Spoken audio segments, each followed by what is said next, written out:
အားလုံးပဲမင်္ဂလာပါရှင် CNM Audio Book ကနေကြိုဆိုလိုက်ပါတယ်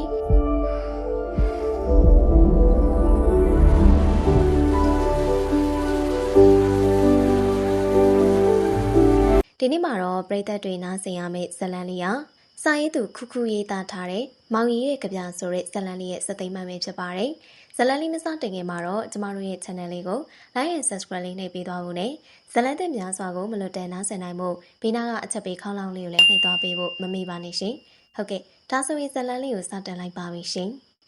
တင်ဂီတရှိလားအန်တီခါတိုင်းချိန်ထက်နောက်ကျပြီးသူမအဆောင်ကိုမောင်ရောက်မလာတာကြောင့်သူမမောင်အိမ်ကိုလိုက်သွားမိပါတယ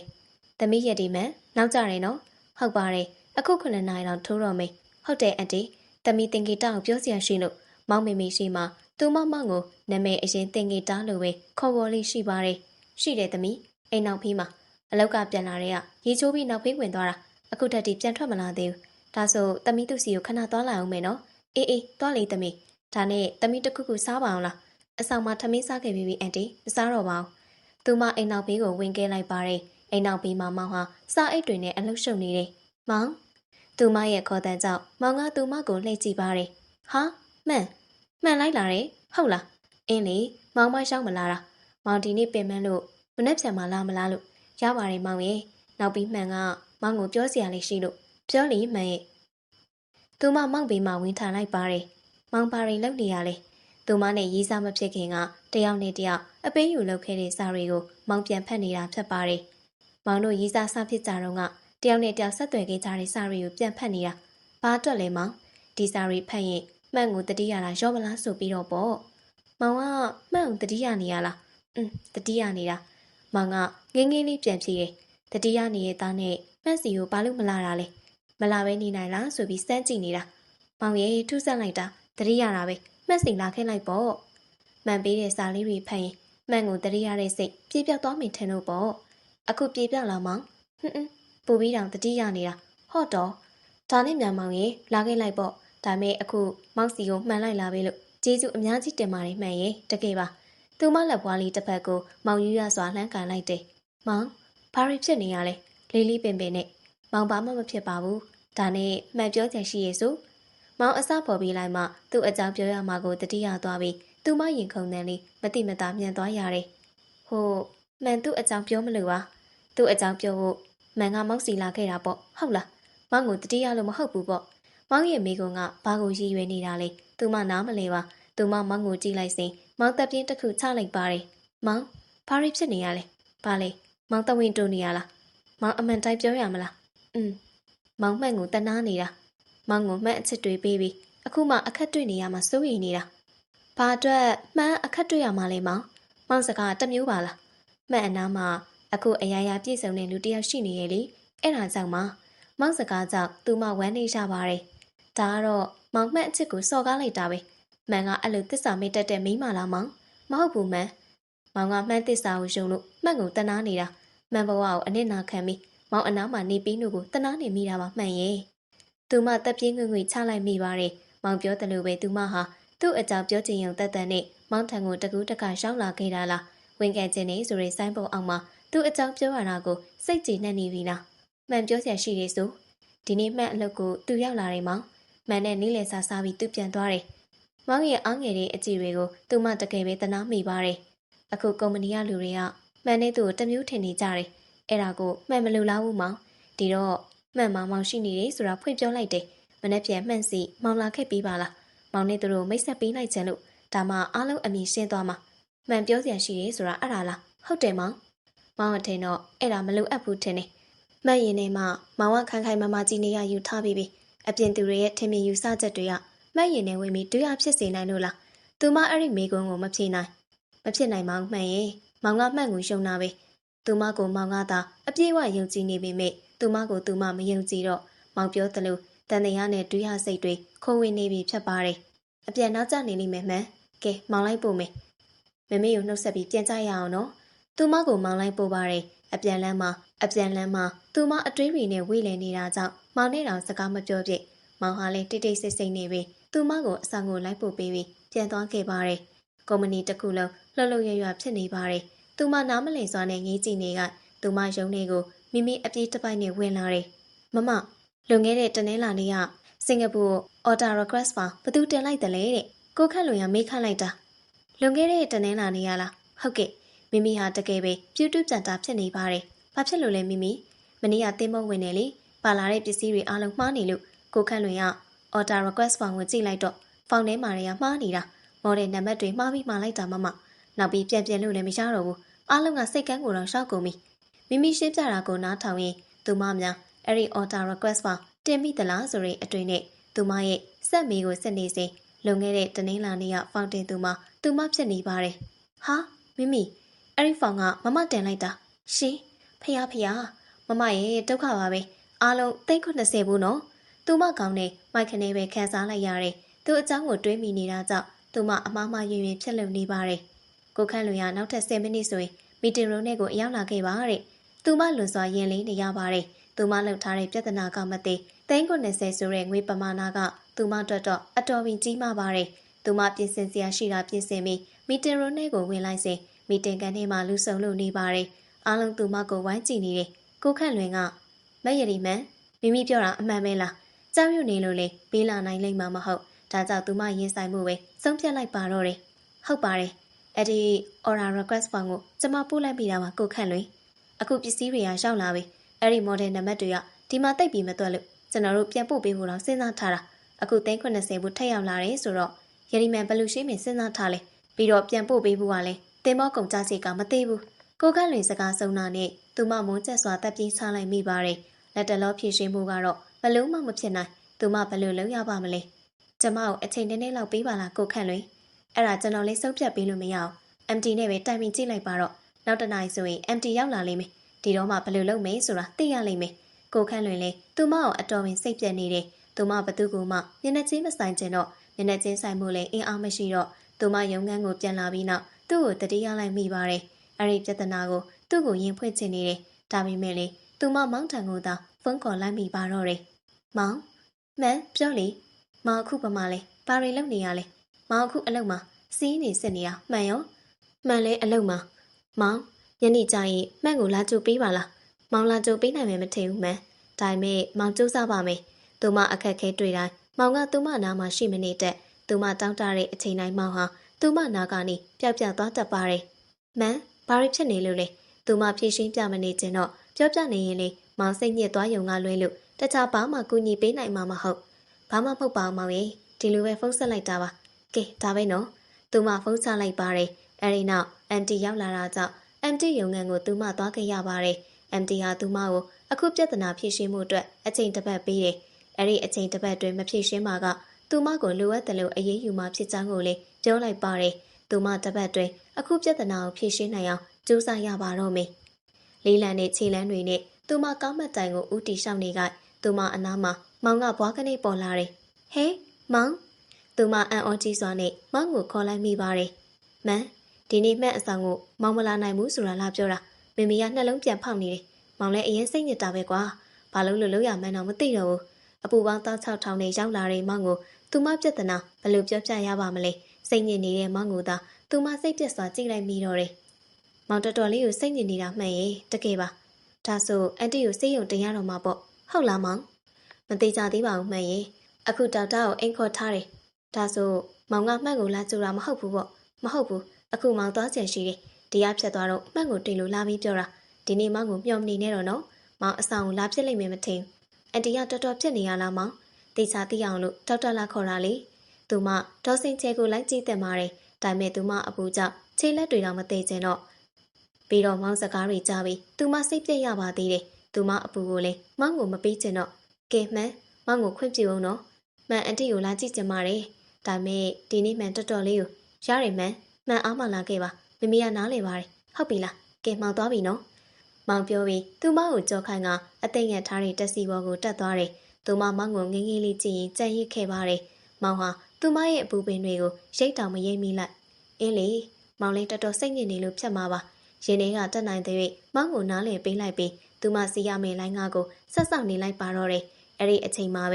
သူမသူ့ကိုတွေးဖို့တောင်းတမိပါတယ်သူကိုသူမရဲ့အခက်ခဲတွေကိုလည်းတင်ပြချင်ပါသေးတယ်ဒါပေမဲ့သူမအဲ့ဒီအတွေ့တွေကိုစိတ်ထဲကတွန်းကန်ထုတ်နေတော့မှပဲသူမစီရမယ့်လိုင်းကားကြီးမှတ်တိုင်ကိုထိုးဆိုင်လာပါတယ် သူမအဲ့ဒီလိုင်းကနေပဲအိမ်ပြန်ခဲ့ပါတယ်အိမ်ပြန်လမ်းမှာတော့တပ်ပြင်းတွေခဏခဏချမိနေပါသေးတယ်အဆောင်ကိုပြန်ရောက်တဲ့အခါသူမသူ့ထံကိုလွန်စွာဆက်သွဲချင်နေမိတယ်သူ့ကိုအကူကြီးတောင်းချင်တဲ့စိတ်တွေကလည်းတဖွာဖွာပေါ်ပေါက်နေပါသေးတယ်ဒါပေမဲ့သူမစိတ်ကိုသူမထင်ရင်မတောင်းတင်ဘူးလို့သာအကြိမ်ကြိမ်တားမြစ်နေမိပါတော့တယ်ရှင်ခုန်တန်တွေမဟုတ်ပဲလောက်ရက်တွေပါစီးမကြော်တဲ့မှုရတီမန်နင့်ကိုနေတတိထားဆက်မှာအဲ့ဒီစကားကိုသာသူမပရိစိတ်နေတယ်လို့ခဏပြီးခဏရေရွရင်မနဲ့မိုးတောက်ခဲ့ရပါတယ်ခါတိုင်းအလက်ကိုလာတဲ့သူမချိန်လန်းတွေတက်ကြွနေတတ်ပါတယ်ဒါပေမဲ့ဒီနေ့တော့သူမချိန်လန်းတွေလွန်စွာလေးလံနေတဲ့ရုံငန်းနဲ့ရောက်တဲ့တိုင်သူမလွန်စွာမုန်းချက်နေပါတယ်သူမကိုကြိုးပေးတဲ့မဲ့တက်ကွင်းတစ်ခုလိုပါတယောက်တည်းသမားဖြစ်တာကြောင့်တခြားဘသူနဲ့မှလည်းသူမအခက်ခဲကိုမတိုင်မြင်နိုင်မုန်းချက်လာတိုင်းတက်ပြင်းကိုသာကြိမ်ကြိမ်ချနေမိတယ်ကော်ဖီလာတိုက်တာရည်မန်းမင်းကော်ဖီတောက်ပေးပြီလားရုံငန်းဝါမှာပေါ်လာတဲ့သူ့ကိုတော့သူမတုတ်ပြန်မှုမိနေတယ်ကိုဝင်လာခဲ့မေနော်သူ့ကိုငေးကြည့်နေတော့မှပဲသူဟာသူမရှိတန်ကိုလွန်မှထိုင်လိုက်ပါတယ်ကော်ဖီတောက်ပါအောင်ရည်မန်းသူကအသိညူလာတဲ့ကော်ဖီကွက်လေးတစ်ခွက်ကိုသူမထန်ချပေးလိုက်တယ်သူမကော်ဖီကိုယူတောက်လိုက်ပါတယ်ဒီနေ့တိတ်ဆိတ်လာကြည်လိုက်ရည်မန်းသူရောက်လာရင်နောက်တစ်ခါမလာတော့ဖို့တားမြင့်မေးဆိုရဲသူမဆုံးဖြတ်ချက်ကိုတော့သူ့ကိုဖွင့်မပြောချင်တော့စိတ်ညစ်နေတဲ့အချိန်ဖြစ်တာကြောင့်သူနဲ့စကားပြောရတာကိုသူမကြည်နဲ့နေတယ်လို့ပါသူ့ကိုသူမနားမှာရှိစေချင်ပါတယ်ဘာဖြစ်နေရလဲမင်းတခုခုဖြစ်နေလားရတီမန်သူမကောင်းခါပြလိုက်ပါတယ်ကော်ဖီကောင်းလားကော်ဖီကိုတငုံတောက်လိုက်မိပါတယ်တကယ်တော့သူမကိုသူကကော်ဖီတောက်စေချင်တာကြောင့်မေးလိုက်တာဖြစ်ပါတယ်ကောင်းပါတယ်ဘာဖြစ်နေရလဲမျက်ကုံးလေးမြင်ရင်သူကမေးတယ်စိတ်ညစ်နေပေမဲ့သူမရင်ကုန်သွားရပြန်တယ်ကျမဘာမှမဖြစ်ပါဘူးကိုထန်ဝင်းချင်းတခုခုဖြစ်နေပါတယ်ပြောပြပါလားမပြောပြချင်ဘူးဒါဆိုဖုန်းထဲက message ပို့လိုက်ပါလားမပို့ချင်ဘူးဘာဖြစ်လို့လဲကျမကိုထက်ဝင်းချင်းကိုအကူကြီးမတောင်းချင်ဘူးဒါဆိုသိကြနေပါပြီမင်းမစိတ်ညစ်စရာတခုခုဒါမှမဟုတ်ကိုကူညီနိုင်တဲ့အကြက်တဲတခုခုရှိနေတယ်ပြောပြပါလားရတီမန်မပြောပြရစေနဲ့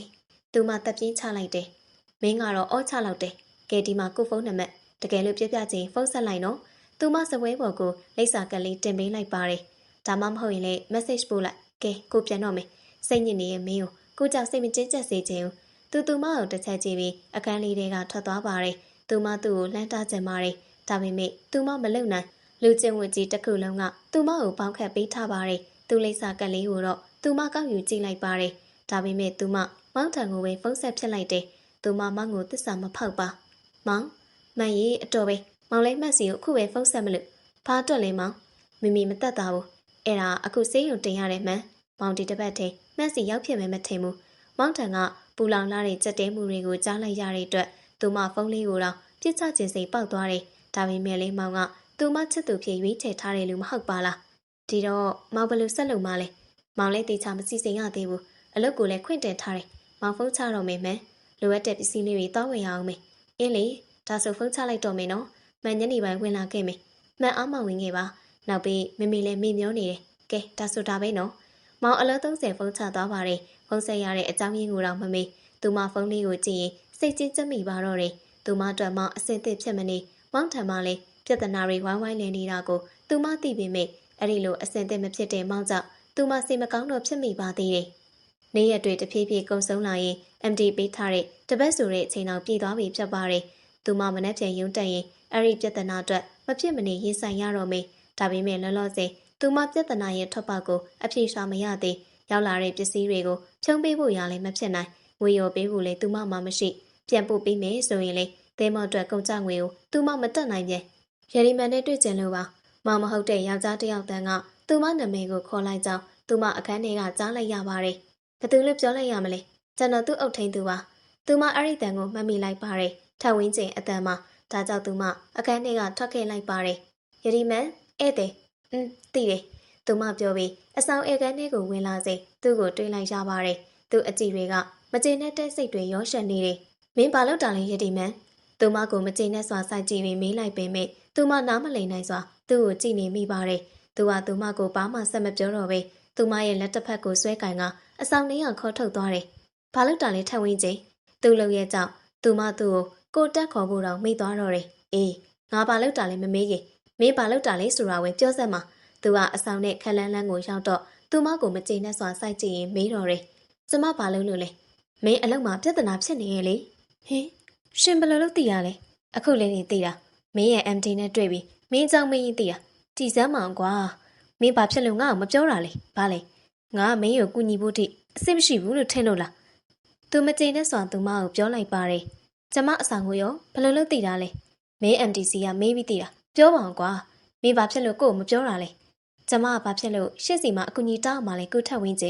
တောင်းရမှာပေါ့မင်းရဲ့အခက်ခဲကငါရဲ့အခက်ခဲပဲလေကျမတို့ကဘာပတ်သက်မှုရှိလို့လဲမင်းမသိဘူးလားသူမမျက်ဝန်းကိုစိုက်ကြည့်ပြီးမေးလိုက်တဲ့သူမေးကွန်းရဲ့အနက်ထိပ်ပဲကိုသူမကောင်းစွာသိနေပါတယ်သူမဆက်ခနဲ့အကြည့်နှွှဲလိုက်ရတယ်မောင်ရှိတယ်လေသူမစီးကြော်လို့မဖြစ်ပါဘူးကဲပါမင်းမပြောစီချင်ဘူးဆိုလည်းမပြောတော့ဘူးဒါပေမဲ့မင်းအခက်ခဲကိုတော့ကူညီပြရစေပြီးတော့ငါအတွက်လည်းဝေးမလေးဘူးမနေ့ပြန်ငါတင်မော်တခုစင်ကာပူကိုထွက်ဖို့ရှိတယ်အဲ့ဒါမင်းမထားတဲ့ပစ္စည်းတွေပြန်ထည့်ပြီးလိုက်ဟုတ်ပြီလားသူစကားကြောင့်သူမရင်ထဲကစိုးရင်ပူပန်မှုကြီးပြက်ကွယ်သွားရတယ်အချိန်တိုင်းအဲ့ဒီပြဿနာအတွက်တွဲပူနေတဲ့သူမအခက်ခဲကြီးကသူ့စကားတကုန်းနဲ့ပဲပြတ်ချင်းမလားပြတ်ချသွားပါပြီအဆင်ပြေအောင်ငါကြည့်စီစဉ်လိုက်မယ်သူမအခက်ခဲကိုဖြည့်ရှင်းပေးတဲ့သူကထဝင်းကျင်ဖြစ်နေတဲ့သူမရဲ့မောင်မဟုတ်မောင်ကရောအခုပမာပါလိမ့်သူမအနားမှာသူမနဲ့ဘလုံးမြောင်မပတ်သက်တဲ့ထဝင်းကျင်ပဲရှိနေပြန်တယ်ဒါအပြင်အဲ့ဒီထဝင်းကျင်အတွက်ပဲသူမရင်ခုန်နေရပါသေးတယ်စိတ်ချင်းကျက်စွာနဲ့တပ်ပြင်းတစ်ခုချလိုက်စဉ်သူမရဲ့ပါးပြင်မော့ကိုမျက်ရည်ဘူးလေးနှစ်ကြောင်စီးဆင်းလာရပါတယ်ကျမကိုအဲ့လိုကြည့်လိုက်ပြီးမကူညီပါနဲ့လားကိုထက်ဝင်းကျင်ကျမဘာသာဘာပဲဖြစ်ဖြစ်ပါလွတ်ထားလိုက်ပါနော်သူ့မျက်ဝန်းနဲ့ရင်မဆိုင်ရဲတာကြောင့်မျက်လွှာချရင်သူ့ထမတောင်းဆိုလိုက်မိပါတယ်မင်းကိုကူညီချင်တာမင်းအတွက်မဟုတ်ဘူးငါအတွက်သူ့ကိုအံ့ဩစွာနဲ့လှမ်းကြည့်မိလိုက်ပြန်နေသူမကိုသူတင်တာမကသူ့စကားလုံးတွေကပါရင်ခုန်စေနိုင်စွမ်းရှိတယ်မင်းအခက်ခဲဖြစ်နေရဲ့လို့လေကြားရောငါလီဘာလို့ဘာကြိုင်ရမှန်းတော့မသိတော့ဘူးဘလို့ကားမောက်ရမှန်းတော့မသိတော့လို့ဟိုမှာကြည့်ငါကားပေါ်မှာ driver ပါလာတယ်တွေ့လားသူညွှန်ပြတဲ့အတိုင်းကြည့်လိုက်တော့ဟုတ်ပါတယ်သူကားပေါ်မှာ driver တယောက်ပါလာတယ်ကဲအဲ့ဒီပြဿနာကြီးကိုခေါင်းထဲကထုတ်လိုက်တော့ဟုတ်ပြီလားအားလုံးအဆင်ပြေသွားပြီလို့သာမှတ်လိုက်တော့မနေ့ပြန်အေးအေးစစ်စစ်သာရုံးတက်ကြားလားကျမအဲ့ဒီအတွက်ဘာပြန်ပေးရမလဲဘာပြန်ပေးချင်လဲကိုတောင်းရင်အရန်လွန်သွားမှဆိုလို့ရှင်မအံ့အော်နဲ့ဒီလိုလို့မင်းတစ်ခါလောက်ဖြစ်ဖြစ်မင်းပြောနေတဲ့လူကျင့်ဝတ်ဆိုတဲ့စီကိုဖောက်ဖို့စူးစမ်းကြည့်ပါလားဘလို့စူးစမ်းဖို့တောင်းဆိုတာနော်တခါလေးစီးဖောက်ခိုင်းတာမဟုတ်ဘူးသူစကားတွေကဘာကိုရည်ရွယ်ပါသလဲသူမသူ့ကိုနားမလင်းနိုင်စွာငေးကြည့်နေတော့မှပဲကိုပြန်တော့မေးစတီမယ်သူမကောင်းမြင်ရင်တုတ်ပြန်လိုက်တယ်မင်းမတောက်ဆိုတာသိနေပေမဲ့မင်းစီကမတော်ပါနဲ့အိုးဆိုတဲ့စကားငါကြားကြံနေသေးတယ်ရီဝေဝေသူ့အကြည့်တွေထဲမှာသူမတတိတော်လက်ချင်နေတော့တယ်ဒါပေမဲ့မင်းပြောမှာမဟုတ်တာကဲမင်းလည်းအဆောင်ထဲဝင်တော့အပြစ်မအေးတယ်သူမကိုသူကြောခိုင်ကပြန်သွားတယ်သူမသူ့ကိုကြည့်ရင်ခုနကဘာကြောင့်မျက်ရည်ကျမိတယ်ဆိုတာတွေးနေမိပြန်တော့တယ်ဒီနေ့ညအိမ်မက်ထဲကိုလေသူရောက်လာပါဦးမလားမောင်တော်မသိလိုက်ရပဲနဲ့သူမအခက်ခဲကြီးတစ်ခုအဆုံးသတ်သွားပါတယ်သူမရုံးကိုဝင်တော့အရင်ဆုံးမိမိရဲ့ဆက်ဖြည်းဖြည်းမျက်နှာကိုတွေ့လိုက်ကြပါတယ်မမဘလို့လဲအားလုံးအဆင်ပြေသွားပြီလို့ကြားတယ်ဟုတ်လားပြေသွားပြီမိမိကိုထက်ဝင်းချေကူညီပေးတာဆိုဘာသူပြောတာလဲတရုံလုံးပြောနေကြတာဘလို့လို့သိတာလဲမနေ့က MD နားမှာကိုခန့်လွင်လေးရှိနေတယ်လေကိုခန့်လွင်ကတရုံလုံးကိုဖွာလိုက်ပြီးထင်တယ်ဟုတ်တယ်ကိုထက်ဝင်းချေကူညီပေးတာငွေက390ဘူးနော်အင်းလေ390ဘူးကူညီပေးတာမိတ်ဆွေအစ်စ်မဲလားမမမိမိသူမစိတ်တူစွာနဲ့မိမိကိုအော်လိုက်မိပါတယ် sorry မမမင်းသူများပတ်စင်တွေကိုဝင်စုပ်ပတ်တယ်လို့ဖြစ်သွားတယ်မိမိပြပြဆူဆူနဲ့သူမနာကထပြေးသွားပါတော့တယ်ဒါအပြင်တရုတ်လုံးမှာရှိနေတဲ့ဝန်ထမ်းတွေအားလုံးသူမကိုကြည့်တဲ့အကြည့်တွေကတမျိုးပြောင်းနေတဲ့ဒီတူစကားတန်နေနဲ့တူပြုံးစစ်စစ်မျက်နှာတွေကသူမကိုပို့ပြီးရင်ခုန်တော့မြင်စီပါတယ်ကဲအားလုံးနောက်ထပ်10မိနစ်တွင်မီတင်ရှိတယ်ကိုကန့်လွင်ရဲ့တတိပေးတံပြီးတော့သူမပြင်ဆင်စရာရှိတာကိုပြင်ဆင်ပြီးမီတင်ရိုးထဲကိုဝင်ခဲ့လိုက်ပါတယ်ခဏကြာတာနဲ့ MD ရောက်လာပြီးသူမလှုပ်ထားတဲ့ပြဿနာအလုံးအဆင်ပြေသွားပြီဖြစ်ကြောင်းကိုထဝင်းကျင်ကူညီလိုက်ကြောင်းနဲ့နောက်အဲ့ဒီလိုထပ်မဖြစ်အောင်တရိပ်ထားတဲ့အကြောင်းကိုပါပြောပြီးတခြားမှဆရာရှိတာတွေကိုမီတင်မှာမှာကြားပါတယ်အဲ့ဒီနောက်သူမတို့မီတင်လေးပြီးဆုံးသွားပါတယ်မမရဲ့လိမ့်မနေပါနဲ့မမရဲ့အကြည့်တွေကကိုထဝင်းကျင်ပေါ်မှာထားတဲ့မမရဲ့သဘောထားကိုဖော်ပြနေရဲ့လေမိမိတော့ကောင်းကောင်းကြည့်ရိပ်မိတယ်ရုံမစစ်မိပြောလိုက်တဲ့မိမိရဲ့စကားကသူမကိုကောင်းကြည့်စီပါတယ်မိမိလိုမိန်းကလေးအချင်းချင်းတောင်သိနေရင်သူလည်းသိနိုင်ပါတယ်အဲ့ဒီအတွင်းနဲ့ပဲသူမသူ့ကိုရင်မဆိုင်ရဲတော့ဒါအပြင်သူမသစ္စာဖောက်သူမဖြစ်ချင်မှရင်ကုန်တန်တွေရလေသူ့ကိုမြင်နိုင်ဘာကြောင့်လွန်စွာကြဲလောင်နေပါသလဲအပြန်လန်းမှာသူမကောင်းကုတ်ကရှောက်နေကသူမအနားမှာကားတစ်စီဖြင်းချင်းစွာရွေးရှားနေတာကြောင့်လှည့်ကြည့်လိုက်ရမှာတော့မောင်းသူဟာသူ့ဖြစ်နေတယ်လိုက်ဖို့ပြီးချင်လို့ပြုံးရည်ရည်မျက်နှာထားနဲ့ သူ့ကိုသူမမျက်နှာချင်းမဆိုင်ရေးနောက်ပြီးကို့ကိုမင်းကျေးဇူးတင်တဲ့နဲ့လေကွာသူကကားကိုပြင်းရင်းစွာမောင်းရင်ပြောပြန်နေကျမကိုတိတ်ခါကြအောင်လုပ်နေရတာကိုထက်ဝင်းကျင်အခုလိုကိုထက်ဝင်းကျင်လုပ်နေတာကျမကိုတိတ်ခါကြစေတယ်နော်ကိုမရည်ရွယ်ပါဘူးကွာမင်းကိုဖိတ်ခေါ်ချင်တာတခုတည်းပဲတွေးလိုက်မိလို့ပါကျမဒီနေ့လိုင်းကားနဲ့ပဲပြန်ပြစ်မှာပါကိုထက်ဝင်းကျင်သိကြလားသိကြတယ်သူမခြေလန်းကိုတော့မတက်မေးဆက်လျှောက်သွားလိုက်ပါတော့တယ်သူမနောက်ကိုသူကားနဲ့မလိုက်တော့ပဲကားကိုဆက်တက်လိုက်တယ်အဲ့ဒီနောက်ကားပေါ်ကဆင်းကကားတော့ကိုပိတ်ပြီးသူမနောက်ကိုအပြေးလင်လိုက်သွားမိပါတော့တယ်ခဏဆောက်ပေါင်ရက်ဒီမဲ့ရဲ့ခြေလန်းကလည်းမြန်လိုက်တာသူမသူ့လုပ်ရက်ကိုတန်တော်နဲ့ငေးကြည့်ရင်ဘာလို့ပြေးလိုက်လာလဲကိုထက်ဝင်းချင်းမင်းကကိုကားနဲ့မပြန်တော့ကိုကမင်းလန်တိုင်လိုက်ရတော့တာပေါ့ကိုလိုက်ဖို့ရင်မင်းကိုစေးငိမ့်လိုက်ဖို့မှာနော်အခုကိုကမင်းလန်အတိုင်ပြန်လိုက်ရတာဆိုတော့ကိုတွန်လန်းစီမင်းဘာသာခတ်မိတော့သူမဘေးမှာကတ်ရှောင်ရင်သူကပေါ့ပါစွာပြောတယ်လိုင်းကစီးတက်လို့လားကိုထက်ဝင်းချင်းကိုကလူပဲလူတွေလောက်တဲ့အလုပ်ကိုမလုပ်တတ်ပဲနေပါမလားလိုင်းကရုံးစိတ်ငိမ့်ဆိုတော့ကြက်မှာနော်ကိုစီးနိုင်ပါတယ်ကျမကအားနာလို့ဒါဆိုတစီငါလေကျမဘက်ချက်ထိခိုက်မှာပေါ့ကောင်းကွာဒါဆိုလေလိုင်းကားပဲတိုးစီကြတာပေါ့ဟုတ်ပြီလားသူကပြောထားတဲ့အတိုင်းသူမနဲ့တူလိုင်းကားစီးပြအောင်စီးပါတယ်လိုင်းကားစီးလေစီးထားမရှိတဲ့သူကလိုင်းကားပေါ်မှာအခက်အခဲတော်တော်များများနဲ့ရင်ဆိုင်ရပါတယ်ဒါအပြင်လမ်းပေါက်ပိတ်တယ်လို့ဖြစ်နေတာကြောင့်စပေယာရဲ့အုံငေါချင်းကိုလည်းခံရပါသေးတယ်ဒါမဲ့သူကအပြုံးတော်မပြတ်သူမရဲ့အဆောင်ကိုရောက်အောင်လိုက်ခင်နိုင်ပါတယ်ကျမအဆောင်နဲ့ထိလိုက်ဖို့အစီအစဉ်တော့ကိုထဝင်းကြီးစီမှာပါလိမ့်မယ်မထင်ဘူးသူမအဆောင်နဲ့ခက်လန်းလန်းကိုရောက်တာနဲ့သူ့ကိုမေးလိုက်ပါတယ်မပါပါဘူးဒါဆိုကျမအဆောင်ထဲဝင်တော့မယ်နော်နေပါအောင်ကိုအခုလိုဘာကြောင့်ဒုက္ခခံတာလဲသိလားဟေးကိုမင်းကိုပြောစရာရှိလို့ရှင်ပြောတင်မပြောတင်စဉ်းစားနေတာမင်းနဲ့စတွေ့တယ်ရဒါမဲ့အခုမပြောတင်လေပြောချင်တယ်မင်းနားထောင်ပေးပါနော်သူပြောမယ့်စကားတွေကိုသူမနားထောင်တင်လားဟေးမောင်မျက်နှာကိုထောက်ပြီးနားမထောင်တင်ပါဘူးဒါမဲ့သူမကိုယ်တိုင်ကလိုလိုချင်းချင်းပဲနားထောင်နေမိပြန်တယ်ကျမပြန်ချင်ပြီးကိုထက်ဝင်းချင်းအခုနားထောင်မှုအဆင်သင့်မဖြစ်သေးဘူးဆိုလေအဆင်သင့်ဖြစ်အောင်ကြိုးစားလိုက်ပါနော်ပြီးရင်ကိုစီကိုဖုန်းဆက်ကိုလေဒီစကားပြောဖို့အတွက်တော်တော်လေးကိုကြိုးစားခဲ့ရလို့ပါရီဝေဝေသူစကားတွေကြောင့်သူမချိန်မခံချင်တော့သူ့ကိုနှုတ်ဆက်ဖို့တောင်မေးပြီးသူမလှည့်ထွက်ခဲ့လိုက်ပါတယ်သူမကိုကြည့်ရင်သူတက်ပြေးချမိတယ်ဘာကြောင့်ချစ်သူရှိတဲ့သစ္စာရှိလို့နဲ့သူမကိုမှသူချစ်မိပါလေ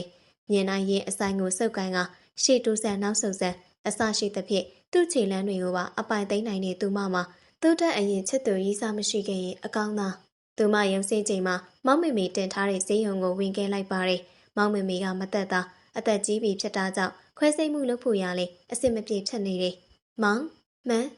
်မှန်ကိုမျောနေတာမမေကလည်းမှန်ကိုမျောနေတယ်အန်တီကိုအရင်ဝင်တွေ့လိုက်အောင်မယ်နော်အန်တီတက်တာလားဒေါ်စိန်ချင်းကပါဇက်မှာအောက်ဆီဂျင်တက်ထားတာကြောင့်သူမကိုကောင်းညှိပြီးအပြည့်ပြန်ပေးနိုင်တယ်သူမဒေါ်စိန်ချင်းစိတ်ပြင်းလက်ပြဖြစ်ဖို့စကားပြောပြီးမောင်နဲ့စကားပြောဖြစ်ပါသေးတယ်မောင်အရင်စိတ်ညစ်နေလားမောင်အတင်းထားပါတယ်မှန်ရဲ့မောင်ရဲ့အားငယ်တန်လေးအတွက်သူမစိတ်မကောင်းဖြစ်ရပြန်နေမောင်မှန်အလုပ်တွေမှလို့မလာဖြစ်တာနော်ရပါတယ်မောင်နားလေပါတယ်ကဲမှန်လေးပြန်သိပြီနောက်ကြရင်မကောင်းဘူးပြီးတော့မောင်လေးမှန်ကိုလိုက်ဖို့ပေးနိုင်မှာမဟုတ်ဘူးမှန်ပြန်တော့မှာပါအားရနေလာခဲ့မယ်နော်သူမမောင်ကိုကြောခိုင်းပြီးရှောက်အထွက်မှန်မောင်လေးမှန်ကိုအရန်တတိရတာပဲသိလားမှန်လေးတတိရပါတယ်မောင်ရေသူနဲ့တွေ့နေချိန်မှာတော့အားနာတဲ့အနေနဲ့မောင်ကိုတတိယမိပေမဲ့သူနဲ့မတွေ့တဲ့ချိန်ဒီမှာသူမသူ့ကိုသာတတိယနေတက်ပါတယ်မောင်ယုံပါတယ်မှန်ရေမှန်ပြန်တော့မယ်နော်မောင်လိုက်မပို့တော့ဘူးနော်ရပါတယ်မောင်ရေအပြန်လန်းမှာတိတာစွာနဲ့သူမစိတ်တွေလေးလံလို့နေပါတယ်ကျောင်းဖောင်တင်ရမယ့်ကိစ္စကိုအကြောင်းပြပြီးသူမသူ့ထံကိုဖုန်းဆက်ချင်နေမိပါတယ်သူမမဆက်တဲ့မှန်သိပါတယ်ပြီးတော့သူပြောမယ့်စကားတွေကိုသူမနားမထောင်တဲ့မှန်လည်းသိပါတယ်ဒါပေမဲ့သူမနားထောင်ချင်နေမိတယ်သူ့ကိုတွေ့ချင်နေမိတယ်လူကျင်ဝတ်ကိုဖောက်ပြန်တက်တဲ့မိမမဟုတ်ပေမဲ့သူ့ကိုသူမအတော်ပင်တတိယနေမိတယ်အဲ့ဒီလိုမောင်ကိုတော့တကားမှတတိမရဘူးပါသူမထိန်းထားတဲ့ကြားကပဲသူ့ဖုန်းနံပါတ်လေးကိုလက်ကစိတ်လိုလဲရနှိပ်နေမိတော့တယ်မလုပ်တင်ဘူးလေရှတိမှန်ရ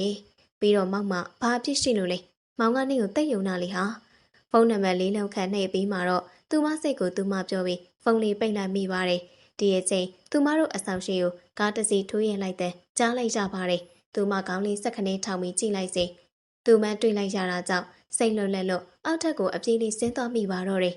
ကိုထဝင်းချင်းသူမသူ့ကိုမမောတတစွာခေါ်လိုက်မိပါတယ်သူကသူမကိုအငေးသားကြည့်နေတယ်အရန်တတိယလို့လိုက်လာတာပါရှတိမန်ကိုမားလားမသိဘူး ဒါပေမဲ့ကျမလည်းရှင့်ကိုအရန်တတိယနေတာမရှက်တန်ဝင်ခံမိမှမောင်ကိုသူမှတနာမိပြန်နေသူမှအဲ့ဒီလိုလွန်ဆွဲတဲ့အတွေးတွေကြောင့်တကယ်မုန်းကျက်ရပါတယ်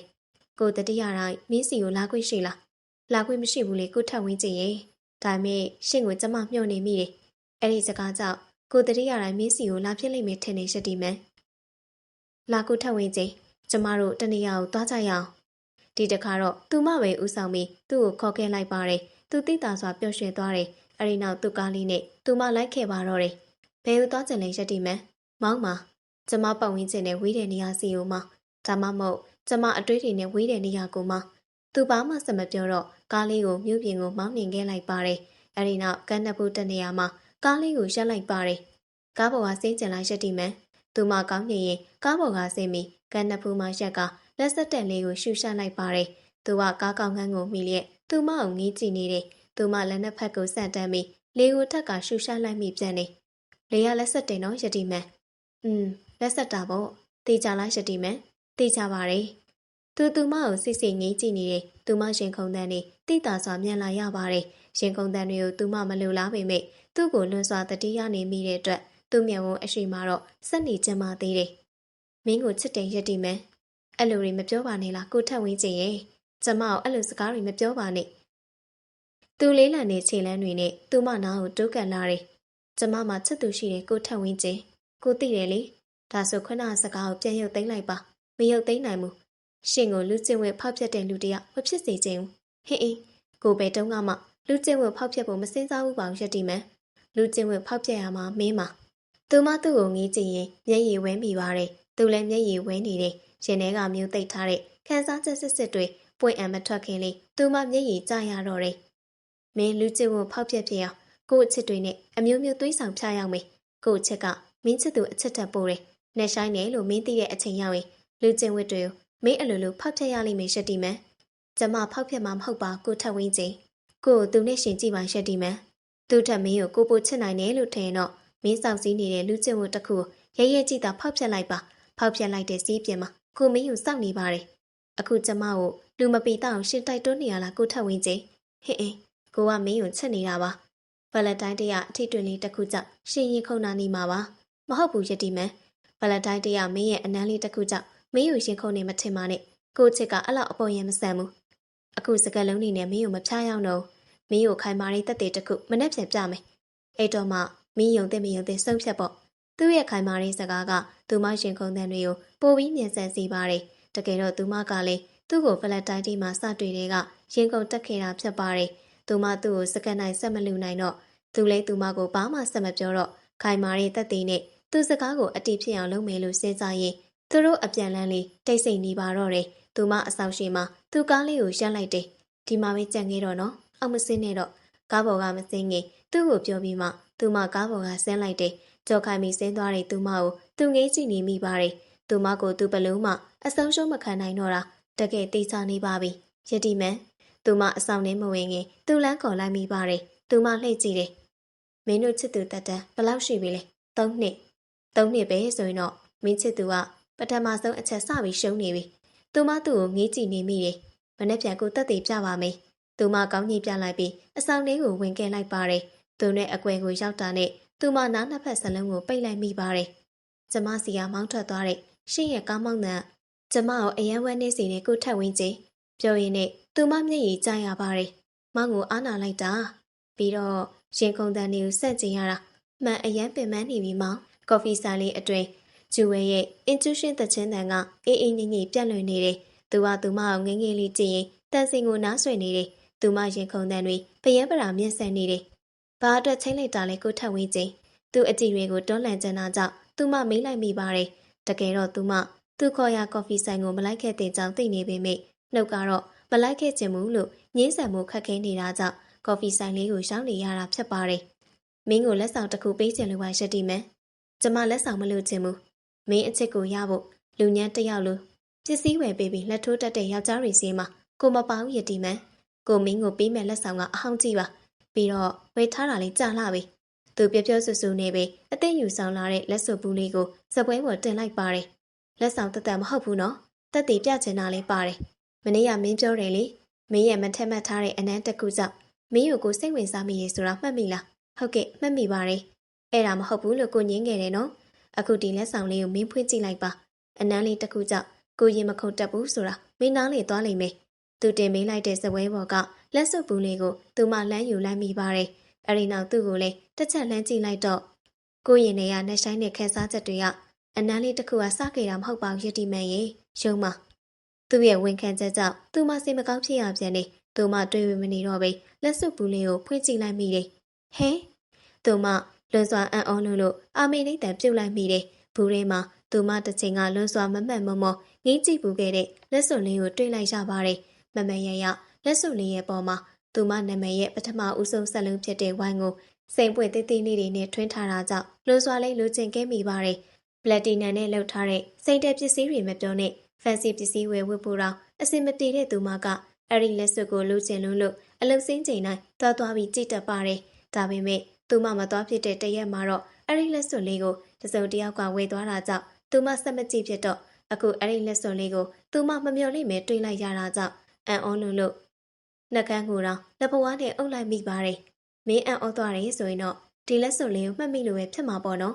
သူမကောင်းကြီးပြလိုက်မိပါတယ်အဲ့ဒီလက်စွပ်ကိုဝယ်သွားတဲ့သူကကိုလေနောက်ရက်တွင်မင်းကိုလာရှာသေးတယ်မင်းရောက်မလာတော့လို့သူမနားမလည်နိုင်စွာနဲ့သူ့ကိုကြည့်လိုက်မိပါတယ်လက်စွပ်လေးကိုလိုချင်တဲ့မျက်ဝန်းနေနဲ့ငေးကြည့်နေတဲ့မင်းရဲ့ပုံစံဘာမှမထူးခြားပေမဲ့မခုန်တက်တဲ့ငါနှလုံးသားမင်းကိုတွေ့ပြီးဘုံနိုင်ကျတောင်းကျန်တော့တာပဲသူမဘယ်လိုနားလည်ရတော့မလဲသူ့ကိုသာတွေ့ငေးကြည့်နေမိတော့တယ်မှတ်မိလားမင်းဒီလက်စွပ်ကိုဘယ်တော့ငေးဘူးလဲလို့လွန်ခဲ့တဲ့ကျမမသိတော့ဘူး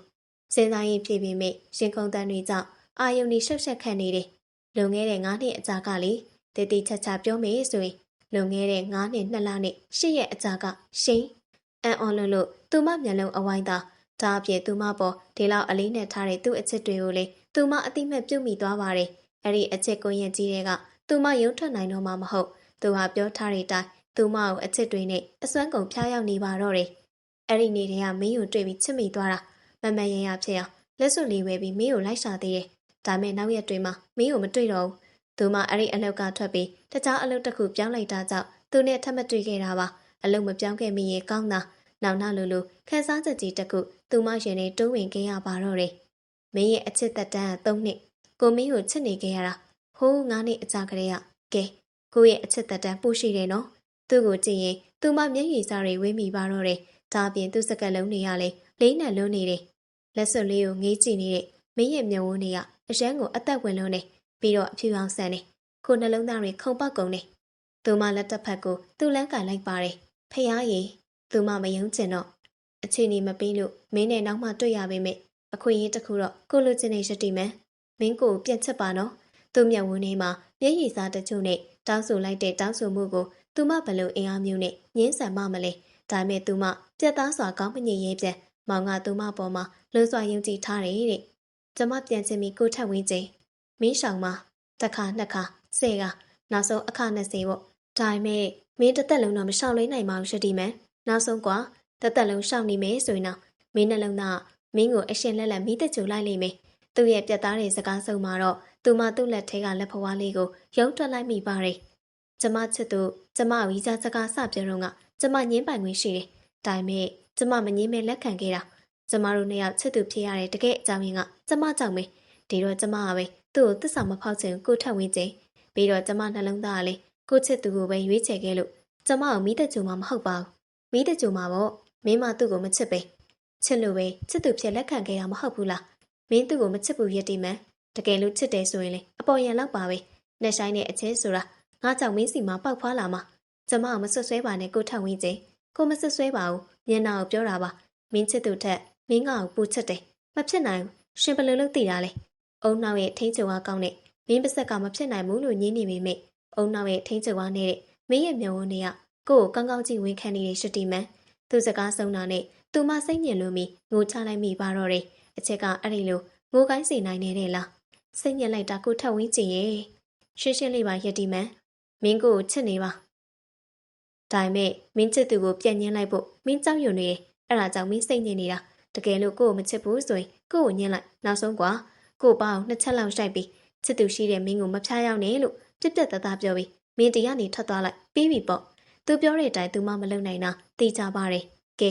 မင်းကိုပြောတယ်လို့မလုပ်နိုင်ဘူးမလား။သူမဝေမခံရင်ဒါပေမဲ့မငင်းပယ်မိ။ရဲရင်လိုက်ပါရည်မှန်ရင်ဒီဘက်ကမ်းမှာကိုအစင်းသစ်စောင့်နေပါတယ်။သူမစိတ်ညစ်စွာနဲ့ငိုကြွေးလိုက်မိပါတော့တယ်။ကျမအရန်မွန်းဆက်နေပြီကိုထက်ဝင်းကျင်တေးကြတာကတော့ကျမမောင်ကိုတစ္ဆာမဖောက်ရဲဘူး။ဟင်းအင်းမလုပ်ရဲဘူး။သူစိတ်မကောင်းစွာနဲ့မျက်ရည်ဝဲရတော့တယ်။မင်းသူ့ကိုမောင်လို့တခွန်းခေါ်တိုင်းငါအသေးတွေကသွေးတစ်ဆက်ကြကြသွားတယ်လို့ပဲရှိတည်မယ်။မင်းကိုချစ်ခဲ့မိတာငါဝစ်ကြွေးရှိလို့လား။ကျမတို့တွေ့တာဒီထက်နည်းနည်းစိုးရင်စောမစိုးရင်လေမတွေ့မိကြရင်ကောင်းမယ်။တကယ်လို့ဝစ်ကြွေးဆိုရင်လေကိုပြင်းပြင်းကြီးနဲ့ဆက်ချစ်နေဦးမှာပါ။သူမစိတ်ချင်းကျက်စွာတပ်ပြင်းချလိုက်စင်မှာပဲမျက်ရည်ပေါက်နှစ်ပေါက်ကလည်းပါးပြင်းမုံစီးကြလာရပါတယ်။ခံစားချက်တွေကြောင့်တည်သွားပါစေ။ကျမမောင်ကိုတစ္ဆာမဖောက်ဘူး။အဲ့ဒါမင်းသူ့ကိုချစ်လို့မဟုတ်ဘူးနော်။သူ့ကိုအားနာလို့ပြီးတော့လူကျင့်ဝတ်ဘောင်ကိုမကြုံရဲလို့သူနဲ့သူမစကားလုံးတွေသာပြောဖြစ်နေပေမဲ့တကယ်လူရင်းကိုရှာမတွေ့ကြသူကတော့သူမကိုပိုင်ဆိုင်ရဖို့လောင်းနာကင်းကင်းနဲ့ရှေ့ကိုဆက်တိုးနေပေမဲ့သူမတော့ကတော့မတော်လန်နိုင်တဲ့ရှင်ခုံတန်တွေရဲ့နှိမ့်ဆက်မှုကိုတင်းတင်းခံရင်မောင်းပေါ်မှာသစ္စာရှိနိုင်မှုအစွမ်းကိုကြိုးစားနေမိပါတယ်လွန်ခဲ့တဲ့9နှစ်ထဲကစပြီးရှင်ကုန်ခဲ့တဲ့ကိုယ့်ရဲ့ရှင်ခုံတန်တွေကမင်းကိုမတွေ့တော့ပေမဲ့လေသွေးအေးမသွားပဲ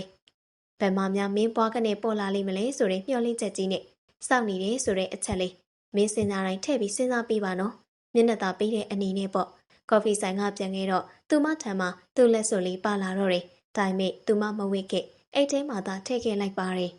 ်သူလိုက်ဖို့မယ်ပြောနေတဲ့ကြားကသူမဘာသာဆောင်ကိုပြန်ခဲ့လိုက်ပါတယ်သူစကားတွေနဲ့သူမနှလုံးသားတစ်ခုလုံးကိုလှုပ်မရအောင်ကျိုးတွေနဲ့အထက်ထက်ချီနှောင်ခံထားရပါတယ်အဆောင်ထဲကိုပြန်ရောက်တာနဲ့ဧကန်းမှာမောင်ကိုမမျောလင့်မဲ့သူမတွေးလိုက်ရပါတယ်မောင်ကသူမကိုကြောခန့်ထိုင်နေရင်ကလှည့်ကြည့်ပါတယ်။မောင်မှန်ကိုတတိယလူလာခဲ့တာ။သူမအပြင်သွားရတဲ့အကြောင်းရင်းကိုမောင်ထံမှမတင်ပြချင်မှသူမသူကြောင့်မောင်ကိုဖုံးကွယ်တက်နေပြီပဲ။ကော်ဖီတောက်ကြရအောင်မှန်လက်ခင်နော်။မောင်ရဲ့ဖိတ်ခေါ်မှုကိုမငြင်းရဲ့ဒါကြောင့်မောင်နဲ့တူကော်ဖီဆိုင်ထိုင်ပြလိုက်ပြန်နေ။ဘာတော့မလဲမှန်အတွက်ရေးပဲပေးပါ။မှန်ရေးစားလို့သူနဲ့အတူထိုင်စဉ်ကသူမကော်ဖီတောက်ခဲ့ပြီးပါပြီ။တင်ကြီးတောက်ကော်ဖီတစ်ခွက်နဲ့ရေတန့်ဘူးမှလိုက်ပါတယ်။မောင်မနေရတဲ့ရောက်မှန်ကိုတတိယနေတာဖုန်းဆက်လိုက်ပေါ်မောင်ရဲ့မှန်ကိုလည်းတွေ့ချင်လို့လေမောင်အတွက်သူမရင်ခုန်တန်တွေကိုပယ်မန်းကြီးစွာညင်းပယ်နေရင်သူမအပေါ်မှာထားတဲ့မောင်မြတ်တာတိမ်နဲ့ကိုသူမတိုင်းတာချမ်းလာတယ်။မောင်မှန်ကိုဘယ်တော့မှစပြီးတတိထားမိတာလေ။ဘာဖြစ်လို့လဲမှန်ရုတ်တရက်ကြီးသိကျင်လာလို့ပါ။အရင်ကမောင်လုပ်ကိုမှန်အဆောင်ရှိရဖြတ်သွားရတာလေ။အဲ့ဒီတုန်းကမှန်ကိုမောင်မြင်မှုပါတယ်။တတိထားမိတယ်လို့တော့မဟုတ်ပါဘူး။မှန်ကိုဘယ်လိုလုပ်ပြီးစိတ်ဝင်စားသွားတာလဲ။မောင်မှန်ကိုမြင်မှုပေမဲ့ပုံမှန်ပဲ။တရက်မောင်တငယ်ချင်းတယောက်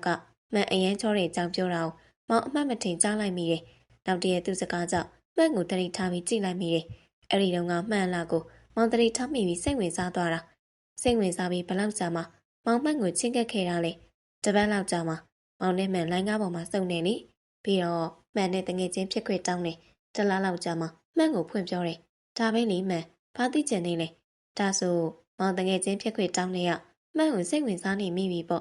့ရေယူတသားဝင်ခံရရင်ဟုတ်တယ်မှန်ကိုစိတ်ဝင်စားလို့တငယ်ချင်းဖြစ်ခွင့်တောင်းတာတငယ်ချင်းဖြစ်ပြီးမှမှန်ကိုတဖြည်းဖြည်းလေ့လာပြီးမောင်ချစ်ခဲ့မိတာတကယ်လို့မောင်ရဲ့တငယ်ချင်းဖြစ်ခွင့်တောင်းတာမှန်ညင်းခဲ့မယ်ဆိုရင်မောင်မှန်ကိုချစ်ပါတော့မလားထွေထွေဆက်ဆက်မေးလိုက်တဲ့သူမမေးခွန်းကိုတင်ဂီတာချက်ချင်းမဖြေနိုင်မေတေချာစဉ်းစားနေပါတယ်မောင်ဖြေလေမောင်စဉ်းစားနေတာစဉ်းစားတယ်ဆိုကြတဲ့အဖေကမသိချတော့လို့ပေါ့ဟုတ်လိမ့်မယ်မောင်မှန်ကိုချစ်မိချင်မှချစ်မိလိမ့်မယ်တကယ်လို့ချစ်မိတယ်ပဲထားပါအောင်မှန်ဘက်ကတုတ်ပြတ်မှုမရှိဘဲနဲ့မောင်မှန်ကို3နှစ်နှလုံးမျှော်လင့်ပြီးဆက်ချစ်နေနိုင်မှာမလားသူမမေကိုကြောက်မောင်သူမကိုတေချာစွာကြည့်လိုက်ပါတယ်မှန်ဘာအတွက်ဒါရီပဲမီးနေရလဲဖြေပြီးပါမောင်ရဲ့မောင်မဖြေမရှိဘူးလားဖြေလို့လည်းဘာမှထူးလာမှာမဟုတ်တာသိကြလို့ပါအမှန်တိုင်းဖြေရင်စိတ်ကူမလားမှန်ဟင်းအမှန်တိုင်းပဲဖြေပေးပါနော်။ဘာတုတ်ပြန်မှုမှမရှိတဲ့ချစ်အတွက်အချိန်ကုန်ခံမယ်လို့တော့မောင်းမထင်ဘူး။တင်ငီတာရဲ့ဖြေကသူ့မရင်ကိုညှိုးငယ်သွားစေပါတယ်။ဒါအပြင်တင်ငီတာရဲ့ချစ်ကထဝင်းကျင်ရဲ့ချစ်တော့မလေးနံမှန်သူမသိလိုက်ရပါပြီ။9နှစ်လုံးလူကိုမတွေ့ရပဲ။ထဝင်းကျင်ကသူမကိုဇဲရှိရှိချစ်နေခဲ့တာပဲ။မောင်အခုမမေကြောင့်အရင်စိတ်ညစ်နေတယ်မှန်။မမေတခုခုဖြစ်သွားမှမောင်အရင်ကြောက်နေတယ်။သူမရင်ထဲကခန်းစားချက်တွေကိုမြုပ်သိပ်ပြီးမောင်ကိုနှစ်သိမ့်ဖို့ကြိုးစားကမောင်လက်ဘဝတစ်ဖက်ကိုစုပ်ကန်လိုက်ပါတယ် ဘာမှဖြစ်လောက်မယ်မထင်ပါဘူးမောင်ရေကဲမောင်ကော်ဖီတောက်လိုက်ပြီးရင်အတီးစီကိုသွားကြတာပေါ့မှန်လဲအတီးစီကိုမရောက်ဖြစ်တာကြပြီလေမှန်အပြန်နောက်ကြမှာပေါ့ရပါတယ်မောင်ရေမှန်ပြန်တတ်ပါတယ်ဒီလိုနဲ့သူမဒေါ်စိန်ချေတက်နေတဲ့ဈေးရုံကိုလိုက်ဖြစ်ခဲ့လိုက်ပါသေးတယ်သူမအလှစင်းချိန်မှာပြုံတုံတုံမျက်နှာထားနဲ့သူ့ကိုမထင်မဲ့ပဲကားမှတ်တိုင်မှာသူမတွေ့လိုက်ရပါတယ်အဲ့ဒီခဏလေးတွင်သူမစိတ်ထဲပေါ်ပါသွားတယ်သူ့ကိုမြင်လိုက်ရတာကြောက်လားကဲမမကားကပါတယ်နော်ကျွန်တော်ဒီနေ့မမနဲ့တူလိုက်ပြန်မလို့မနေ့ကလေးနဲ့တဲ့စကားတွေကသူမပြောထားတဲ့ရောက်နဲ့ထဝင်းကျင်ကသူမကိုဆက်ဆံနေတယ်ဘာလိုက်လို့ဖို့လဲကိုထဝင်းကျင်မင်းနဲ့တူပြန်ချင်လို့လေဟိုတကစပိတ်ကအဟောက်ခံရတာမမှတ်သေးဘူးလား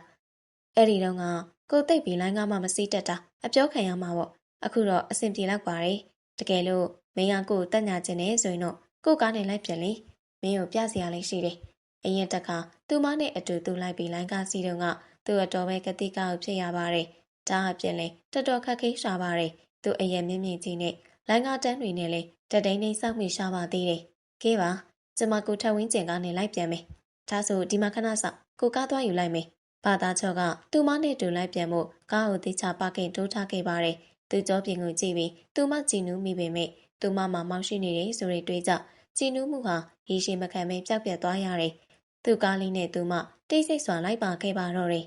ကိုသွားချင်တဲ့နေရာကိုသွားမယ်နော်သူမကောင်းကြီးပြီးသားတုတ်ပြန်လိုက်ပါတယ်ဒီအခါသူကြည်နေစွာလီဗာကိုဖိနှင်လိုက်ပါတယ်ခဏပဲကြာတယ်ခြံဝင်းကြဲကြဲလေးရှိခန်းနာလာတဲ့အိမ်ကိုသူကားလေး꿰ဝင်လိုက်ပါတယ်အဲဒီနောက်အိမ်ရှိမှသူကားရက်လိုက်တယ်စင်းနော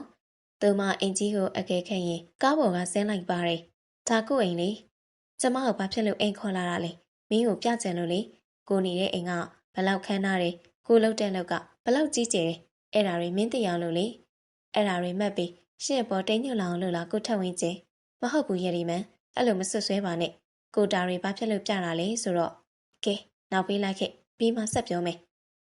သူရဲရဲတင်းနေမယ်သူမလက်ဖွားလေးတစ်ဖက်ကိုလှမ်းကရင်အိမ်နောက်ဘေးဘက်ကိုခေါ်ခဲ့လိုက်ပါတယ်ဘာတော့မလဲဟွန်းတမယာကြီးတော့ဟုတ်ပြီလားသူပြောပြီးရေခဲတက်တာတွေကတမယာသေးတစ်လုံးနဲ့ရေခဲကက်ကိုထုတ်ယူလိုက်တယ်လက်ကိုတေးချစွာဆေးပြီးသူမအတွက်သူကိုယ်တိုင်တမယာကြီးတစ်ခွက်ကိုတေးချစွာဖြော်ပြီးရှာပါတယ်ကြီးကြည့်ပါလားဘာလို့လဲလို့ဟာချင်လိုက်တာကိုထပ်ဝင်းကျင်ရဲ့ sorry ပါကွာကိုမရည်ရွယ်ပါဘူးကဲအရန်ချင်နေဆိုရင်ဘာထက်ထည့်ပေးရမလဲတကြားနဲ့ထက်ထည့်ပေါ့သူကပြုံးပြုံးပြပြနဲ့သူမခွက်တဲကိုတကြားနှစ်စွပ်ခတ်ထည့်ပေးလိုက်ပါတယ်သူမတောက်ကြည့်လိုက်တော့ကွက်တီပဲရတာရှိနေတယ်အဆင်ပြေသွားပြီတနာပါတယ်ကွာကိုရည်ဒီမန်လေးသွားကျင်းသွားမှာပဲနော်ပါဇက်ကလွတ်ခနဲ့ပြောရင်သူမရဲ့ကောင်းကိုသူ့လက်ပွားနဲ့ဖိလိုက်တော့သူမမျက်လုံးအဝိုင်းသားနဲ့သူ့ကိုငေးကြည့်လိုက်မိတယ်ကဲကိုပြောချင်တဲ့စကားကိုအခုပြောတော့မယ်နော်ဒီချန်ပြီးတော့ဒီရင်ဒါတွေ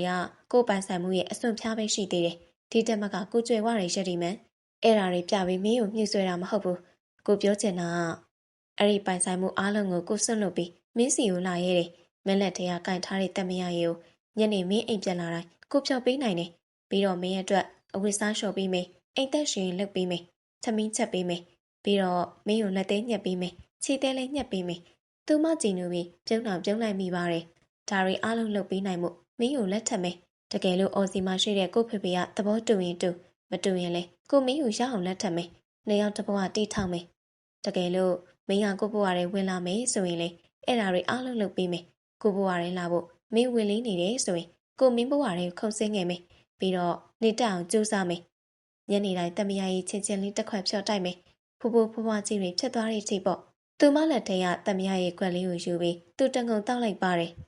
ကျမတောက်ထားတာလေရပါတယ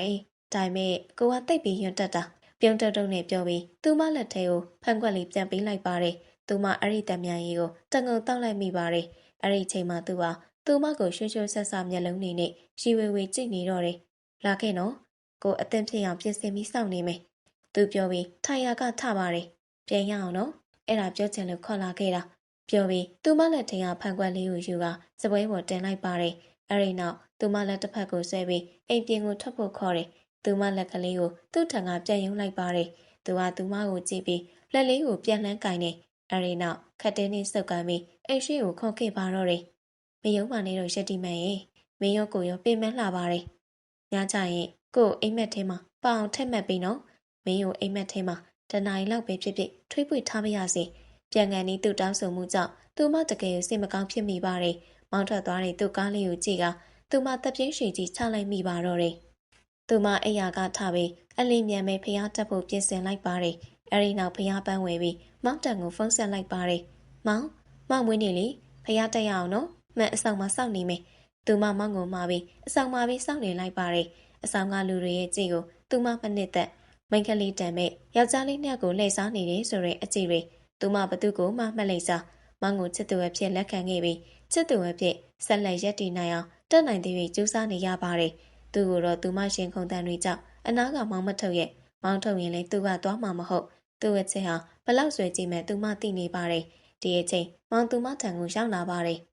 မောင်မအားဘူးဆိုတာသိပေမဲ့မွေးနေ့လေးတရက်တော့ဖះတက်ပြောင်သွားလိုက်ကြမယ်နော်သူမလူကိုလိုက်တက်တဲ့မောင်ဟာသူမအလိုတိုင်းဖះတက်ဖို့လိုက်ဖို့ပြီးရှာပါတယ်မောင်မွေးနေ့တောင်မှဖះရှစ်ကိုပန်းပူစော်ပြီးလူရစုကိုတောင်းလိုက်ကြပါတယ်မွေးနေ့မှာတောင်းနေစုကပြည့်မှာတိတ်ကြလားမှန်ပြည့်မှာပါမောင်ကလူကောင်းလေးတစ်ယောက်ပဲမောင်ဘာစုတောင်းလိုက်လဲမောင်အခုတောင်းနေစုကိုတကယ်ပြည့်စေချင်လိုက်တာမှန်ရဲ့တကယ်ပါမောင်ဟာပြောရင်းနဲ့ရုတ်တရက်မျက်ရည်တွေစီးကျလာပါတယ်မောင်မှန်ကိုတကယ်ချစ်တာပါမောင်ဘာဖြစ်လို့ငိုတာလဲမွေးနေ့မှာပျော်ပျော်ရွှင်ရွှင်နေလေမောင်ရဲ့မောင်ပြောချင်တာပေါ့ဒါမဲ့တီးကြတာကမောင်ကလူညက်တစ်ယောက်ပါမှန်မောင်ကရှိုက်ကငိုနေတယ်ဘာဖြစ်လို့လဲမောင်မောင်ဒီဘဝမှာလေးဖြစ်ရတာကိုတန်မှုမထောက်အိုးမဟုတ်တာရေဟုတ်တယ်မှန်မောင်လေးခုနကစုဘဝဆက်ဆက်ပြည့်စည်ခြင်းနဲ့ဘာစုတောင်းလိုက်တာလဲမောင်ဘဝဆက်ဆက်လူဖြစ်ခဲ့ရင်သူတစ်ပါးကျေးဇူးနဲ့ကင်းဝေးတဲ့လူဖြစ်ရပါလို့လို့မောင်စုတောင်းလိုက်တယ်မောင်ပါကိုရည်ရွယ်ပြီးစုတောင်းနေဆိုတာကိုတော့သူမမသိဒါပေမဲ့မျက်ရည်တွေနဲ့မောင်ကိုကြည့်ပြီးသူမတကယ်စိတ်မကောင်းဖြစ်ရပါတယ်သူမနောက်သူနဲ့မတွေ့တဲ့ကြောင့်စဉ်းစားလိုက်မိပါတယ်အဖက်ဖက်ကအားငယ်နေရတဲ့မောင်ကိုသူမဘလို့စကားမျိုးနဲ့လမ်းခွဲဖို့စကားအစဖော်နိုင်မှမလဲမပြောနိုင်မှသိကြတာကြောင့်ထဝင်းကျင်နဲ့တွေ့နေတာကိုသာရက်တန်းကရက်ဖို့ဆုံးဖြတ်လိုက်ပါတော့တယ်ဒါအပြင်လူသားမကနှလုံးသားဟာလေမောင်အပေါ်မှာသစ္စာမဖောက်တဲ့မှန်တွေးလိုက်ပြီးသူမနှလုံးသားတဆက်ဆက်တုံနှကျနေရပါတယ်သူနဲ့မတွေ့တော့ဘူးလို့တွေးလိုက်မိတာကြောင့်သူမငိုနေမိတယ်ဒါပေမဲ့မျက်ရည်တွေကိုမျက်ွယ်ပြုတ်ပြီးမောင်အပေါ်မှာသစ္စာဆောက်ထိန်မှုကြိုးစားလိုက်ပါတော့တယ်အလုတ်စင်းနာနဲ့သူမဆေးရုံကိုဝင်ခဲ့လိုက်တဲ့ဒေါ်စိန်ချက်အတွက်မုတ်တွေကိုဝင်ဝဲနေစဉ်မောင်ရှိနေမလားဆိုတဲ့တွေးနဲ့သူမမောင်ကိုဖုန်းလက်ဆက်လိုက်ပါတယ်မောင်အန်တီနာမရှိနေလားဘာဖြစ်လို့လဲမှန်အခုဆေးရုံကိုဝင်ခဲ့မလို့ဒါဆိုတော့ပဲမှန်မောင်ကအခုပြင်မှာအလုပ်ကိစ္စအတွက်အရန်အရေးကြီးတဲ့ဧည့်သည်တယောက်နဲ့စကားပြောနေတယ်ဒါဆိုမောင်ကအပြင်မှာဟုတ်လားဟုတ်တယ်မှန်မောင်အခုအပြင်မှာမမေကိုမှန်ဆောက်ပေးမှာနော်ဒါဆိုမောင်ပြန်လာတဲ့အထိမှန်ဆောက်နေလိုက်မယ်ဒါပဲနော်သူမဖုန်းချလိုက်တယ်အဲ့ဒီနောက်သူမဆေးရုံကိုဝင်ခဲ့လိုက်ပါတယ်ဒေါ်စိန်ချက်အခန်းကိုရောက်တာနဲ့သူနာပြုလေးကပြူးတူးပြတာမျက်နှာထားနဲ့ညီမကြီးလူနာအမောဖောက်နေတယ်လို့ပြောတယ်ဒါကြောင့်သူမဝယ်လာတဲ့ပစ္စည်းတွေကိုခုံမော်အမြတ်တင်ပြီးဒေါ်စိန်ချက်နာကိုတွားလိုက်ပါတယ်ဆရာဝန်မခေါ်ဘူးလားမအခုလေးနေဆရာဝန်ကြီးလာကြည့်သွားတယ်လူနာကိုလက်လျှော့လိုက်ပြီတဲ့ရှင်အဲ့ဒါလူနာရဲ့သားကိုလည်းဆက်သွယ်သေးတယ်သူ့ဖုန်းကဘလို့မှခေါ်မရဘူးဖြစ်နေတယ်ညီမရဲ့ကူညီပေးပါအောင်လူနာသူ့သားလေးကိုတွေးချင်ရှာမှာပဲလေကျမဆက်ကြည့်လိုက်အောင်မယ်လေအခုတော့လူနာဘဝကူကောင်စိတ်ချစကားပြောလိုက်အောင်မယ်နော်သူမပြောပြီးတာနဲ့ဒေါ်စိန်ချက်နာကိုတူးကတ်သွားလိုက်ပါတယ်အန်တီဒေါ်စိန်ချက်စကားတော့မပြောနိုင်ရှာတော့သူမကိုမျက်ရည်ဝဲတဲ့မျက်ဝန်းကြည့်တွေနဲ့ကြည့်နေပါတော့တယ်ကိုတင်ကြီးတောင်းစိတ်ချပါနော်ပြီးတော့အန်တီအခုဖះတရားကိုပဲအာယုပြုတ်ထားပါနော်ဒေါ်စိန်ချက်ဟာခေါင်းလေးစွာပဲညှိရှာပါတယ်တရားမှတ်နေနော်အန်တီလူခဲ့မှုတဲ့အလူတွေကိုစဉ်းစားနေပါနော်ငယ်စဉ်ကလေးကမိဘဆုံးမသွားတာကြောင့်မိဘရဲ့ကိုသူမနားမလဲပေမဲ့ဒေါ်စိန်ချက်ကိုကြည့်ပြီးရင်ထဲဆုနေရပါတယ်သူမမျက်ဝန်းမှာလည်းမျက်ရည်တွေကိုတွဲကျလာတယ်သူမပြောတဲ့အတိုင်းဒေါ်စိန်ချက်ဟာမျက်လုံးစုံမိတ်ပြီးတရားမှတ်နေတယ်သူမလည်းဒေါ်စိန်ချက်ကိုစိတ်မကောင်းစွာငေးကြည့်နေတယ်အဲ့ဒီအခိုက်အတန့်လေးဟာမိနစ်20ခန့်ကြာမြင့်ပြီးနောက်မှာတော့ဒေါ်စိန်ချက်ဟာအပိငြိမ်သက်သွားပါတော့တယ်အန်တီဒေါ်စိန်ချက်ပြက်မထူတော့နှလုံးခုန်ချက်ကိုပြတဲ့စခရင်ကတွန့်ငါပေါ်နေတဲ့လိုင်းကလေးကလည်းငြိမ်သက်သွားပါတယ်အမလှုပ်ပါအောင်သူနာပြုမလေးကိုအကူကြီးတောင်းလိုက်တယ်ဒီအခါသူနာပြုလေးကစိတ်မကောင်းစွာကောင်းခါပြတယ်အမေမဟုတ်ပေမဲ့ဒေါ်စိန်ချက်ကိုကြည့်ပြီးသူမမျက်ရည်ပို့ပေါကြားရပါတော့တယ်ဘဝကူကောင်းပါစေအန်တီရဲ့ညီမကိုတင်ကြီးတောင်းဆက်သွယ်တင်ပြီနော်ခုနကလူနာနဲ့ညီမစကားပြောနေတဲ့တစ်ချိန်လုံးအမဖုန်းခေါ်နေပေမဲ့ဖုန်းကမဝင်ဘူးသူအလုပ်ကိစ္စအရေးတကြီးပြောနေလို့ဖုန်းပိတ်ထားတာဖြစ်မယ်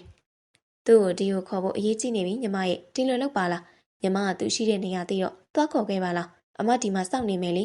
ညီမသွားခေါ်လာခဲ့ပါမယ်သူမဆေးရုံကနေသူရှိရာကော်ဖီဆိုင်ကိုတက်စီနဲ့ပဲထွက်ခဲ့လိုက်တယ်ကော်ဖီဆိုင်ရှိမှသူမရဲ့တက်စီကားလေးရက်လိုက်တာနဲ့ဆိုင်ရှိမှရက်ထားတဲ့ကိုထက်ဝင်းကျင်ရဲ့ကားကိုအမတ်မတင်တွင်းလိုက်ရပါတယ်သူတီကိုဘာလာလောက်တာပါလဲမောင်ကိုဝမ်းနေစကားပြောရမယ့်သူမရှိမှသူ့ကိုပေါ်မလာစေခြင်းအမေဆုံးရှုံးလိုက်ရတာကြောင့်ခန်းစားနေရတဲ့မောင်ကိုသူမကြောင့်စိတ်နှောက်ယှက်မဖြစ်စေခြင်းသူမစိတ်လေးလန့်စွာနဲ့ကော်ဖီဆိုင်လေးကိုဝင်ငယ်လိုက်ပါတယ်ကော်ဖီဆိုင်ထဲရောက်တဲ့အခါထိုင်ကုန်ဝိုင်းတွေကိုမျက်စိကစားပြီးမောင်ကိုရှာဖွေလိုက်တယ်ဒါပေမဲ့မတွေ့အမဘာရှာလဲမသိဘူးခုနကလေးတွေရောက်လာတဲ့လူတယောက်နဲ့သူ့ရဲ့တဲ့ကိုလာရှာတာပါအော်ခုနကအကိုတို့လားသူတို့ကဒီဘက်မှာပြကျွန်တော်ခေါ်သွားပြရမလားရပါတယ်အမဘာသာပဲသွားလိုက်တော့မယ်သူမပြောပြောဆူဆူနဲ့စပွဲတို့ကောင်လေးညွှန်ပြတဲ့စပွဲဝိုင်းကိုရှောက်လန်းကင်းလိုက်ပါတယ်သူမကိုကြောပေးကထိုင်နေကြတဲ့လူနှစ်ယောက်ထဲကတယောက်ကမောက်ပြစ်နေမယ်သူမကောင်းစွာသိနေတယ်ကျေးဇူးပါပဲတင်ကြီးတမင်းကူညီလို့ငါအခုရေဒီမန်ကိုကောင်းကောင်းကြီးတင်းသွင်းလို့ရပြီမင်းကိုကျေးဇူးဆက်တဲ့နေနဲ့ကုမ္ပဏီရှယ်ယာဆက်ရခိုင်တော့လက်ဆောင်ဖြည့်ယူလိုက်ပါငါတို့အရန်ချစ်တာသူနားလေသွားမှာပါနားလေသွားတာနဲ့သူချစ်သူကိုသူဖြတ်လိုက်မယ်လို့ငါယုံနေအကိုတို့ချစ်သူနှစ်ယောက်ဘဝခီးလန်းဖြောက်ပါစေလို့ကျွန်တော်ဆုတောင်းပေးမှာပါပြောအီပြောလိုက်တဲ့တင်ငေတရဲ့တဲ့ဘာတွေလဲသူမဘာဆိုဘာမှနားမလဲတော့သူ့ကိုအရန်ချစ်နေပေမဲ့ဘလို့မှရှာမရတဲ့ချိန်မှာမင်းကသူရှိတဲ့အဆောင်ငါစာပြောပြပြီးငါ့ကိုကူညီပေးခဲ့တဲ့ကျေးဇူးဘလို့ဆက်ရမှန်းတော့မသိတော့ပါဘူးတင်ငေတရဲ့နောက်ပြီးသူချစ်သူနဲ့ချင်းထားတဲ့ကံပါကိုမင်းတည်တည်ချာချာငါ့ကိုလမ်းညွှန်ပေးခဲ့လို့ငါတို့အခုလိုပြန်ပြီးနှီးဆက်သွားတာပါဖះသူမနဲ့သူ့ကိုတွေ့အောင်ကြံဖန်ပေးခဲ့တဲ့သူတိုက်တွန်းပေးခဲ့တဲ့သူကမောင်နဲ့သူမနားကိုတော့သူမမယုံနိုင်တော့သူသွားတတ်တဲ့နေရာသူအလုံးလျှောက်တဲ့နေရာတွေကိုမင်းပြောလို့ငါသိရတာတင်ကြီးတဒီတော့မင်းကျေးဇူးကငါပေါ်မှာအယမ်းများသွားပြီမဟုတ်တာကိုထဝင်းချင်းရဲ့ကျွန်တော်ပေါ်မှာပဲအခုကျေးဇူးတွေများပြတာပါကျွန်တော်ဘယ်လိုပဲဆက်ကြိမ်မှာမဟုတ်ပါဘူးသူမမခံစားနိုင်တော့ယောက်ျားကြီးနှစ်ယောက်ကသူမကိုပေါ်လီပေါ်ပုတ်တယ်လို့ကစားနေကြတယ်သူမကတော့ရင်ခုန်တဲ့စစ်တွေကိုအန်တုကမောက်ပေါ်မှာတစ္ဆာဆောက်ထိန်နေပေမဲ့မောင်ကတော့အဲ့ဒီရင်ခုန်တဲ့တွေဖြစ်ပေါ်အောင်ဖန်တီးပေးနေတာတဲ့မောင်ပေါ်မှာဆောက်ထိန်ခဲ့မိသမျှတစ္ဆာတွေအတွက်သူမလွန်စွာနောင်နှရှားလိုက်ပါတယ်သူမသူတို့ရှိမှကိုတင်ပြလိုက်ပါတယ်ဟင်မှန်တငေတာကသူမကိုတွေ့တာနဲ့လွန်စွာထိတ်ထိတ်ပြပြဖြစ်သွားတယ်ထဝင်းကျင်ကတော့အံ့ဩတဲ့အရေးရောင်နေနဲ့ယေရီမန်ဒီကိုရောက်နေတယ်ဟုတ်လားကိုအခုလေးတွေမင်းကိုတတိယနေတာနေအောင်ဆက်လုံးမတ်တက်ရက်လိုက်မိကြပါတယ်ကျမအခုဒီကိုရောက်လာတာကိုထဝင်းကျင်အတွက်မဟုတ်ပါဘူးတင်ဂီတဆိုရက်ဟိုမှာထိုင်နေတဲ့လူအတွက်တရင်စုကိုရှူလာပေးတာပါထဝင်းကျင်ရဲ့မျက်ဝန်းမှာအံ့ဩမှုနားမလည်မှုအရှိန်တွေမြင့်တက်သွားပါတယ်တင်ဂီတအတွက်ဘာတရင်စုလေးရည်တည်မယ်တကယ်တော့မှန်ကမောင်အတွက်တရင်စုတဲလာပေးတာပါဒါပေမဲ့မထင်မဲ့ပဲမှန်အတွက်တရင်စုကြီးတစ်ခုကိုမောင်နဲ့ကိုထဝင်းကျင်တို့တိုင်မိနေတာကြားလိုက်ရလို့မှန်တော်တော်စိတ်ပြတ်မိပါတယ်သူမပြောရင်စောက်တင်းခဲ့ရတဲ့တိတ်ခါလူချင်းဝင်ကြီးကိုနှမျောတတစွာနဲ့ငိုလိုက်မိပါတယ်မောင်ဟုတ်လားအခုယတီမန်ကဘသူ့ကိုမောင်လို့ခေါ်နေရလဲထဝင်းကျင်ကနားမလည်စွာနဲ့ဝင်မေးပြန်တယ်မောင်ဆိုတာဒီဝိုင်းထဲမှာရှိနေလို့လားနားမလည်စွာမေးနေတဲ့ထဝင်းကျင်ကိုသူမစကားပြန်မပြောချင်တော့မိန်းကလေးတယောက်ကိုနီးကူဟန်နဲ့မချင်းကပ်ခဲ့တဲ့ထဝင်းကျင်ကိုလည်းသူမအတော်ပဲစိတ်ပြတ်မိပါတယ်မောင်မီမီဆုံးမီမျက်ရည်တွေကျရင်းနဲ့ပဲမောင်အတွက်တရင်စုကိုသူမအထင်းကိုမဲ့ပြောချလိုက်ပါတော့တယ်တရင်စုလာပြီးမယ်လို့စဉ်းစားပြီးလာတော့ကတော်တော်လေးဝမ်းနေခဲ့ရပြီမဲ့အခုဒီရောက်တော့မောင်အတွက်တရင်စုကတခုတည်းမဟုတ်တော့ဘူးမောင်မီမီဆုံးတဲ့တရင်စုကတခုနောက်တစ်ခုကကျမတို့လမ်းခွဲလိုက်ပြီဆိုတဲ့တရင်ပဲကဲကိုတင်ကြီးတကျမတို့ဒီနေ့ရစားပြီလမ်းခွဲလိုက်ကြပါပြီသူမစကားဆုံးတာနဲ့လှည့်ပြန်ခဲ့လိုက်ပါတယ်ဒီရဲ့ချိန်နားမလဲတဲ့မျက်လုံးတွေနဲ့တင်ကြီးတကိုစိုက်ကြည့်နေသူကတော့ထဝင်းကျင်ပဲဖြစ်ပါတယ်တင်ကြီးတကတော့သူ့အမျက်တနိုးထားတဲ့တက်ရှိအရာနှစ်ခုလုံးတပြိုင်တည်းဆုံးရှုံးလိုက်ရတဲ့အတွက်ခံစားရလွန်ပြီးမျက်ရည်တွေကြကကိုနေမိပါတယ်ခြေထောက်တွေတော့မခိုင်ကျင်တော့တာကြောင့်ထိုင်ငုံမို့ခြေပြက်လက်ပြက်ထိုင်ချလိုက်ပြီးရှိုက်ကငိုကြွေးနေမိပါတော့တယ်လွန်ခဲ့တဲ့9နှစ်ခန့်အကြာကပါသူကော်ဖီဆိုင်လေးရထွက်လာပြီးကားတကားကိုဖွင့်နေကမမျောလင့်ထားတဲ့မြင်ကွင်းလေးတစ်ခုမြင်တွေ့လိုက်ရပါတယ်မိန်းကလေးတယောက်ဆိုင်အတွင်းကိုငေးကြည့်နေတဲ့ခလေးတယောက်လိုအယုတ်ကိုလိုချင်နေတဲ့အကြည့်တွေနဲ့ဒင်းကလေးကဆိုင်ထဲမှာရှိတဲ့လက်စွပ်လေးကိုငေးကြည့်နေတဲ့လက်ညှိုးလေးတစ်ချမ်းကိုစိမ့်ပြင်းနေပြေကန့်ရင်လက်စွပ်လေးကိုမျက်တောင်မခက်တန်းလမ်းကြည့်နေတဲ့အဲ့ဒီကောင်မလေးရဲ့အကြည့်တွေကဘာမှမထူးကြပေမဲ့သူ့ရင်ခုန်တန်တွေဝုန်းတန်းကျဲကုန်နေသူအဲ့လိုတစ်ခါဘူးမှရှင်းမခုံဘူးအဲ့ဒီအခိုက်တန်လေးမှာပဲသူဟာသူမကိုအယမ်းချစ်မိသွားပြီဆိုတာသိလိုက်ရတယ်ဒါကြောင့်သူမနဲ့နီးစပ်ဖို့ရည်ကျူးစားမယ်လို့စဉ်းစားပြီး ဖွင့်လက်စကားတကားကိုပြန်ပိတ်ကသူ့မနားကိုသွားဖို့လှည့်ရထွက်ဟာလှည့်ထွက်လိုက်တာနဲ့သူ့ဝရှိန်နဲ့အဖွားဦးကြီးတယောက်ကိုသူဝင်တက်လိုက်မိတယ်အဖွားဦးကြီးလိမ့်ကျသွားတယ်လက်ကျိုးပြီလားမသိဘူးဝင်တက်လိုက်မိတဲ့အတွက်သူ့အဖွားကြီးကိုအာမနာမိပဲစိတ်တောင်ပြက်မိတယ်အဖွားဦးကြီးလိမ့်ကျသွားတာကြောင့်သူ့မနားကိုသူရောက်နိုင်တော့မှာမဟုတ်အဖွားဖေးနားနာသွားသေးလေခြေထောက်ကထလို့ကိုမရတော့ဘူးကျွန်တော်တွဲပြီးထူပေးမယ်လေသူမအောင်လမ်းကြည့်လိုက်စဉ်သူမရက်နေတဲ့အဲ့ဒီနေရာလေးမှာသူမရှိမနေတော့ဘယ်များရောက်သွားပါလိမ့်ဟိုတီရှားလိုက်မိပေမဲ့အရိပ်ရောင်တော့မတွေ့ရတော့ဟေ့လူခမည်းဘယ်လိုလုပ်မှလဲကို့အမေရွေကြီးကိုဝင်တိုက်ပြီးဒီတိုင်းပဲထားရလားကွကျွန်တော်ကရိုင်းဆိုင်တက်တဲ့လူတရားမဟုတ်ပါဘူးကဲဖွာကျွန်တော်စေးကလိုက်ပို့ပေးမယ်နော်ပြီးတော့အိမ်ကိုလိုက်ပို့ပြီးစေးဘိုးဝါခန့်လေးပေးမယ်ကျွန်တော်ကူတွဲပေးမယ်ကားပေါ်တက်ရအောင်သူပြောပြီးအဲ့ဒီအဖောင်းကြီးကိုစေးကန်းကိုလိုက်ပို့စေးဘိုးပေးအိမ်လိုက်ပို့စားရဲအလုပ်တွေကိုလုပ်နေရပေမဲ့အဲ့ဒီကောင်မလေးကတော့သူ့မြင်ကွင်းထဲကမထွက်သေးပါနောက်တရက်ကူးသွားပေမဲ့သူမရဲ့မျက်ဝန်းလေးနဲ့အမူအရာလေးကသူ့အာယုံထဲမှာနေရာယူထားသေးတယ်မင်းဘလို့မိန်းကလေးမျိုးလေးလေသူသိကျင်စိတ်တွေတပွားပွားပေါ်ပေါက်လာတယ်ဒါကြောင့်သူတုတ်ဆိုင်မနေတော့ပဲမနေ့ကအဲ့ဒီကောင်မလေးငေးကြည့်နေတဲ့ဂျူရယ်မက်ဆိုင်ကိုထွက်ခဲ့လိုက်ပါတယ်ဟေးဝင်းကျင်မလာစဘူးပါလားဘာလဲလာလေတာလားဟာတီတီလေးဒီဆိုင်ကအေးဒီဆိုင်ကိုတီတီလေးဖွင့်ထားတာလေကြည့်ပါအောင်ဝင်းကျင်တို့များဘလောက်နေစိမ့်လဲဆိုတော့ကို့အတော်ဘာလို့လုပ်နေမှန်းတော့မသိဘူးပေါ့လေဟုတ်လားကျွန်တော်လုံးမအားလို့ပါတီတီလေးရဲ့ကဲပြောပါအောင်ကို့အလုပ်များကြည့်ရဒီကိုဘာလာလောက်တာလဲလက်ထက်လက်စွပ်လာကြည့်တာလားဒေါခင်သူစားမေးလိုက်တဲ့မေးခွန်းကြောင့်သူပြောင်းလိုက်မိပါတယ်အဲ့ဒီလောက်ထိကျွန်တော်အသုံးမကျသေးပါဘူးတီတီလေးရဲ့အေးပါအကြောင်းသိမို့လို့စောက်လိုက်တာပါကွကဲပြောပါအောင်လာရင်ကိစ္စ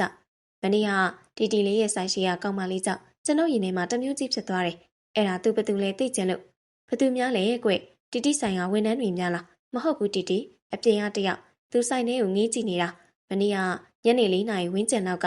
သူတီတီကြကြပဲနိုင်ရီကြည့်မိထားတာကြောင့်အချိန်ကိုပါမှတ်မိနေပါတယ်။အော်ညနေတိုင်းဆိုင်ရှိမှရက်ပြီးဆိုင်ထဲကိုငငယ်ကြည့်နေတဲ့ကောင်မလေးကိုပြောတာလား။ဟင်တီတီသိနေတယ်ဟုတ်လား။သိတာပေါ့။သူကဒီလိုပဲလာပြီးကြည့်နေတာတပတ်လောက်ရှိပြီ။ဆိုင်ထဲလည်းမဝင်ဘူး။ဆိုင်ပြင်မှာရက်ပြီးအဲ့ဒီလက်စွပ်လေးကိုငေးကြည့်နေတာတီတီကသူ့ကိုဆိုင်ထဲဝင်ကြည့်ဖို့ခေါ်ပါတယ်။သူကရတယ်တဲ့ကြည့်ရုံမဲတဲ့။သူကြည့်နေတာဟော်ရီလက်စွပ်လေးလား။သူအရန်ကြိုက်တဲ့ပုံပေါ်တယ်။တီတီတောင်မှအတွက်ချက်တွေပေးထားပြီးသူ့ကိုပေးလိုက်ချင်တာတော်တော်လေးကိုမမောပုံပေါ်တယ်။အရန်မမောရင်လေဘာဖြစ်လို့မဝယ်တာလဲတီတီ။သူ့မှာဒီလက်စွပ်ဝယ်ဖို့အစင်မပြေနိုင်လို့ပေါ့ကွယ်။ဒါအပြင်ပါရှိအောင်ပါလေ။တီတီ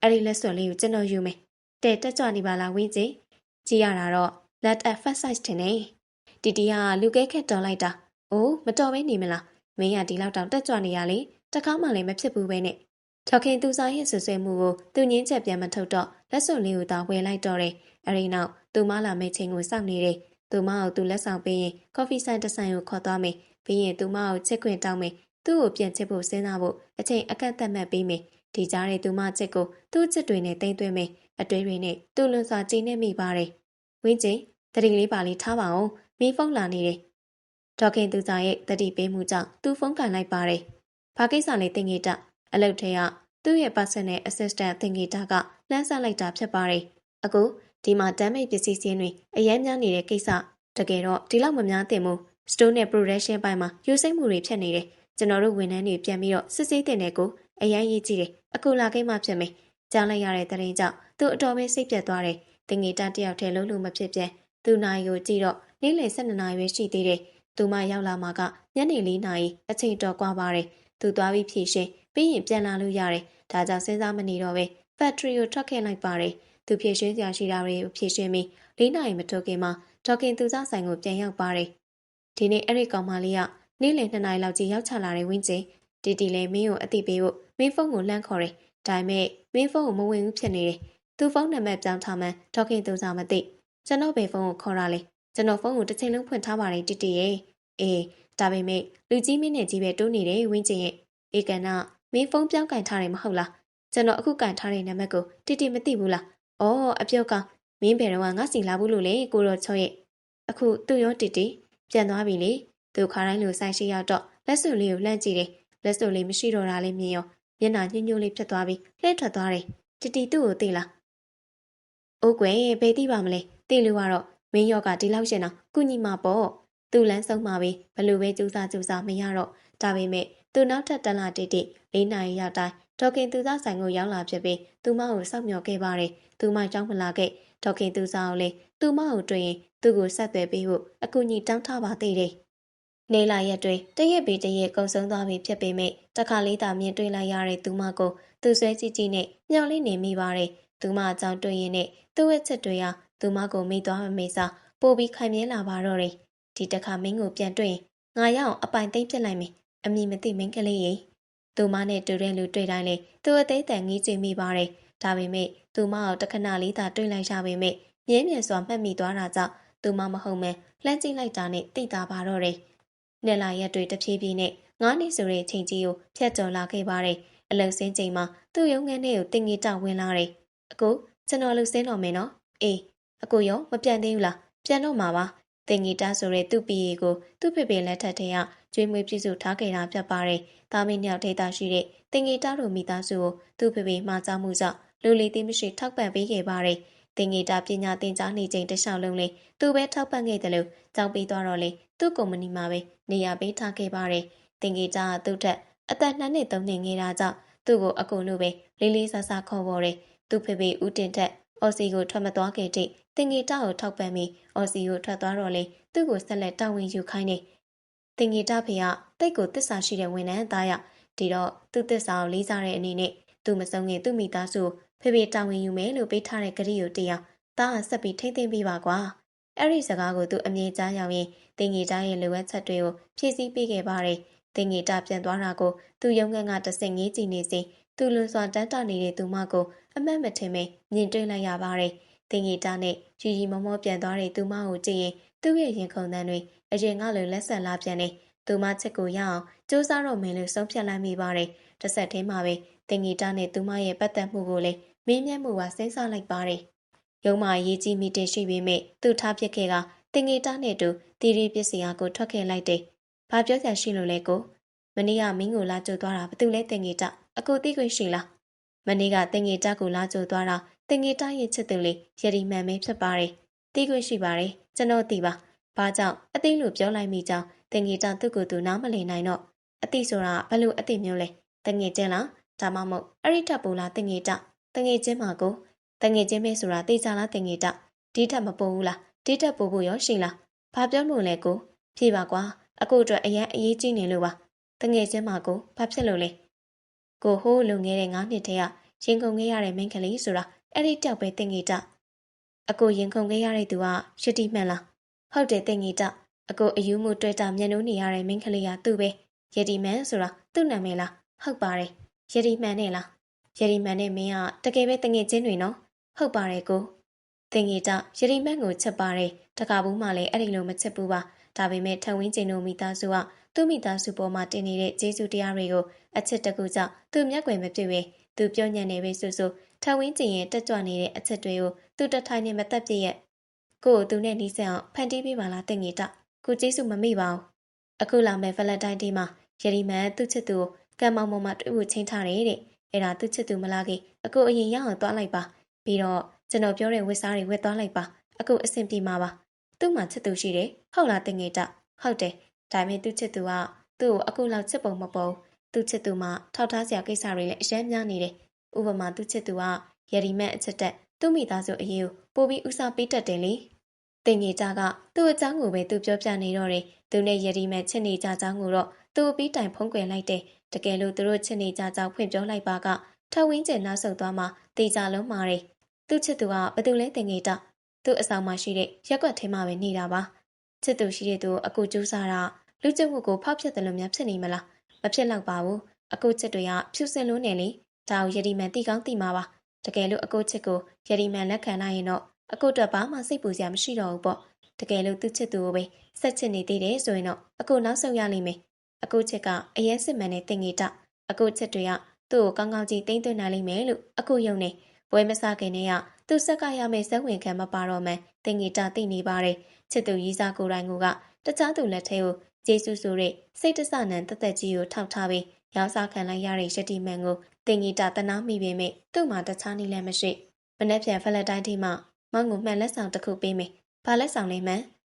်အဲ့ဒီတော့မှပဲမောင်ကြည့်တော့မှန်မပြောချင်ဘူးရှက်တယ်သူ့အကြံစီကိုတခုမှမသိရှာတဲ့သူမကိုကြည့်ပြီး လွန်စွာတနာမိပါတယ်ဒါပေမဲ့အချက်နဲ့ကျေးဇူးဆက်မဲ့စီစဉ်ကိုတော့သူနောက်ဆုံးဖို့နည်းနည်းလေးမှမစင်စားဘူးမောင်မနဲ့ဖြန်မနဲ့အပြာရောင်ရှက်အင်ကြီးနဲ့စတိုင်ပေါင်းမိဖြူအောင်ဝတ်ပြီးကံမောင်မှာစောင့်နေမယ်မောင်တို့ထိုင်နေကြနေရလေးမှာနော်မှန်လာခဲ့လာခဲ့မယ်ပြီးတော့လက်ဆောင်ယူဖို့လည်းပြင်ဆင်ထောင်းမှန်တော့မကြနဲ့နော်သူ့ရင်နေလေးလံနေပေမဲ့ချစ်သူလေးကိုကျေးဇူးအတွက်သူကိုယ်တိုင်ရောင်းစားလို့နေတယ်မှန်ကိုမောင်တကိတ်ချစ်တာပါသူလေးလေးနက်နက်ပဲဝင်ခံတဲ့အချက်စကားကိုယရီမန်တန်တရားကင်းစွာနေနားထောင်ရင်ပြုံးလို့နေပါတယ်မနှက်ဖြန်ကံပေါင်မှာအပြာရောင်အင်ကြီးနဲ့စတိုင်ပေါင်းမိဖြူကိုဝတ်ပြီးမနှက်၈နိုင်လောက်အရောက်သွားမှာကိုအဲ့ဒီမှာယတိမန်ရှိနေလိမ့်မယ်အခုပြောချင်တာပြောလို့ရပါတယ်တကယ်လား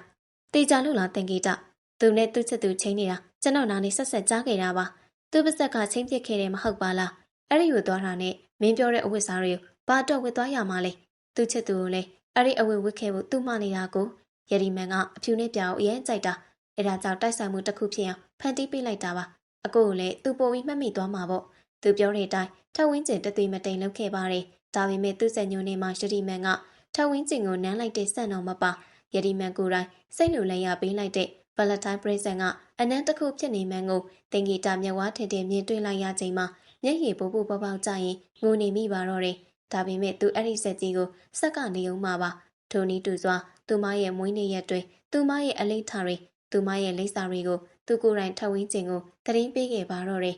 တာဝန်ယူမယ်ဆိုတဲ့ကတိရဒေါ်စိန်ကျဲနိုင်ရေးကိစ္စမှာအားလုံးကိုကိုဖိရင်ဖိကူညီခဲ့ပေမဲ့ယရီမန်ကိစ္စနဲ့ပတ်သက်ပြီးတင်ဂီတာကိုသူလုံးဝမကျေနပ်တင်ဂီတာနဲ့ယရီမန်သာချစ်ကြိုက်နေခဲ့တာကိုသူသိနေရင်သူအောက်တန်းကြကြရှေ့ဆက်တိုးမှာမဟုတ်အခုတော့တင်ဂီတာသူနဲ့ယရီမန်ကိုကောင်းစွာအကွက်ရွှေပြီးကစားလို့နေတယ်သူနိုင်ရေးကိစ္စကိုကူညီပေမဲ့တင်ဂီတာနဲ့တော့စကားသိမပြောမိမင်းတို့ခေါ်ပြောလောက်တာဒါအပြင်မိခင်နိုင်ရေးကြုံနေရတဲ့တင်ဂီတာကိုသူအဲ့ဒီကိစ္စတွေပြောပြီးအနာထပ်မပေးချင်တော့ဒါအပြင်တရက်တွေမှလည်းယတီမန်ဟာလုံးဝပေါ်မလားနိုင်ရေးကိုတော့ရှောက်မလားသူယတီမန်ကိုအရန်တတိယနေပေမဲ့သွားမတွေ့မိအောင်သူ့ကိုယ်သူထိန်းထားလိုက်ပါတယ်ယတီမန်ချစ်သူဟာတင်ဂီတာဖြစ်ကြောင်းသိလိုက်ရတဲ့အခါစီးမဖောက်မိအောင်ထိန်းသိမ်းနေရပါတော့တယ်သူနဲ့တင်ဂီတာရက်နေတဲ့မျက်နှာချင်းဆိုင်မှာရှိတဲ့ကံရည်ပြင်ကြီးကငြိမ်သက်နေပေမဲ့သူတို့ရဲ့ရင်ထဲမှာတော့အချစ်ကြောက်ခန်းစားချက်တွေဘလောင်ဆူနေပါတော့တယ်မိမိရက်လေလေးပြီးသွားပါပြီဒီတော့မှန်ကိစ္စကို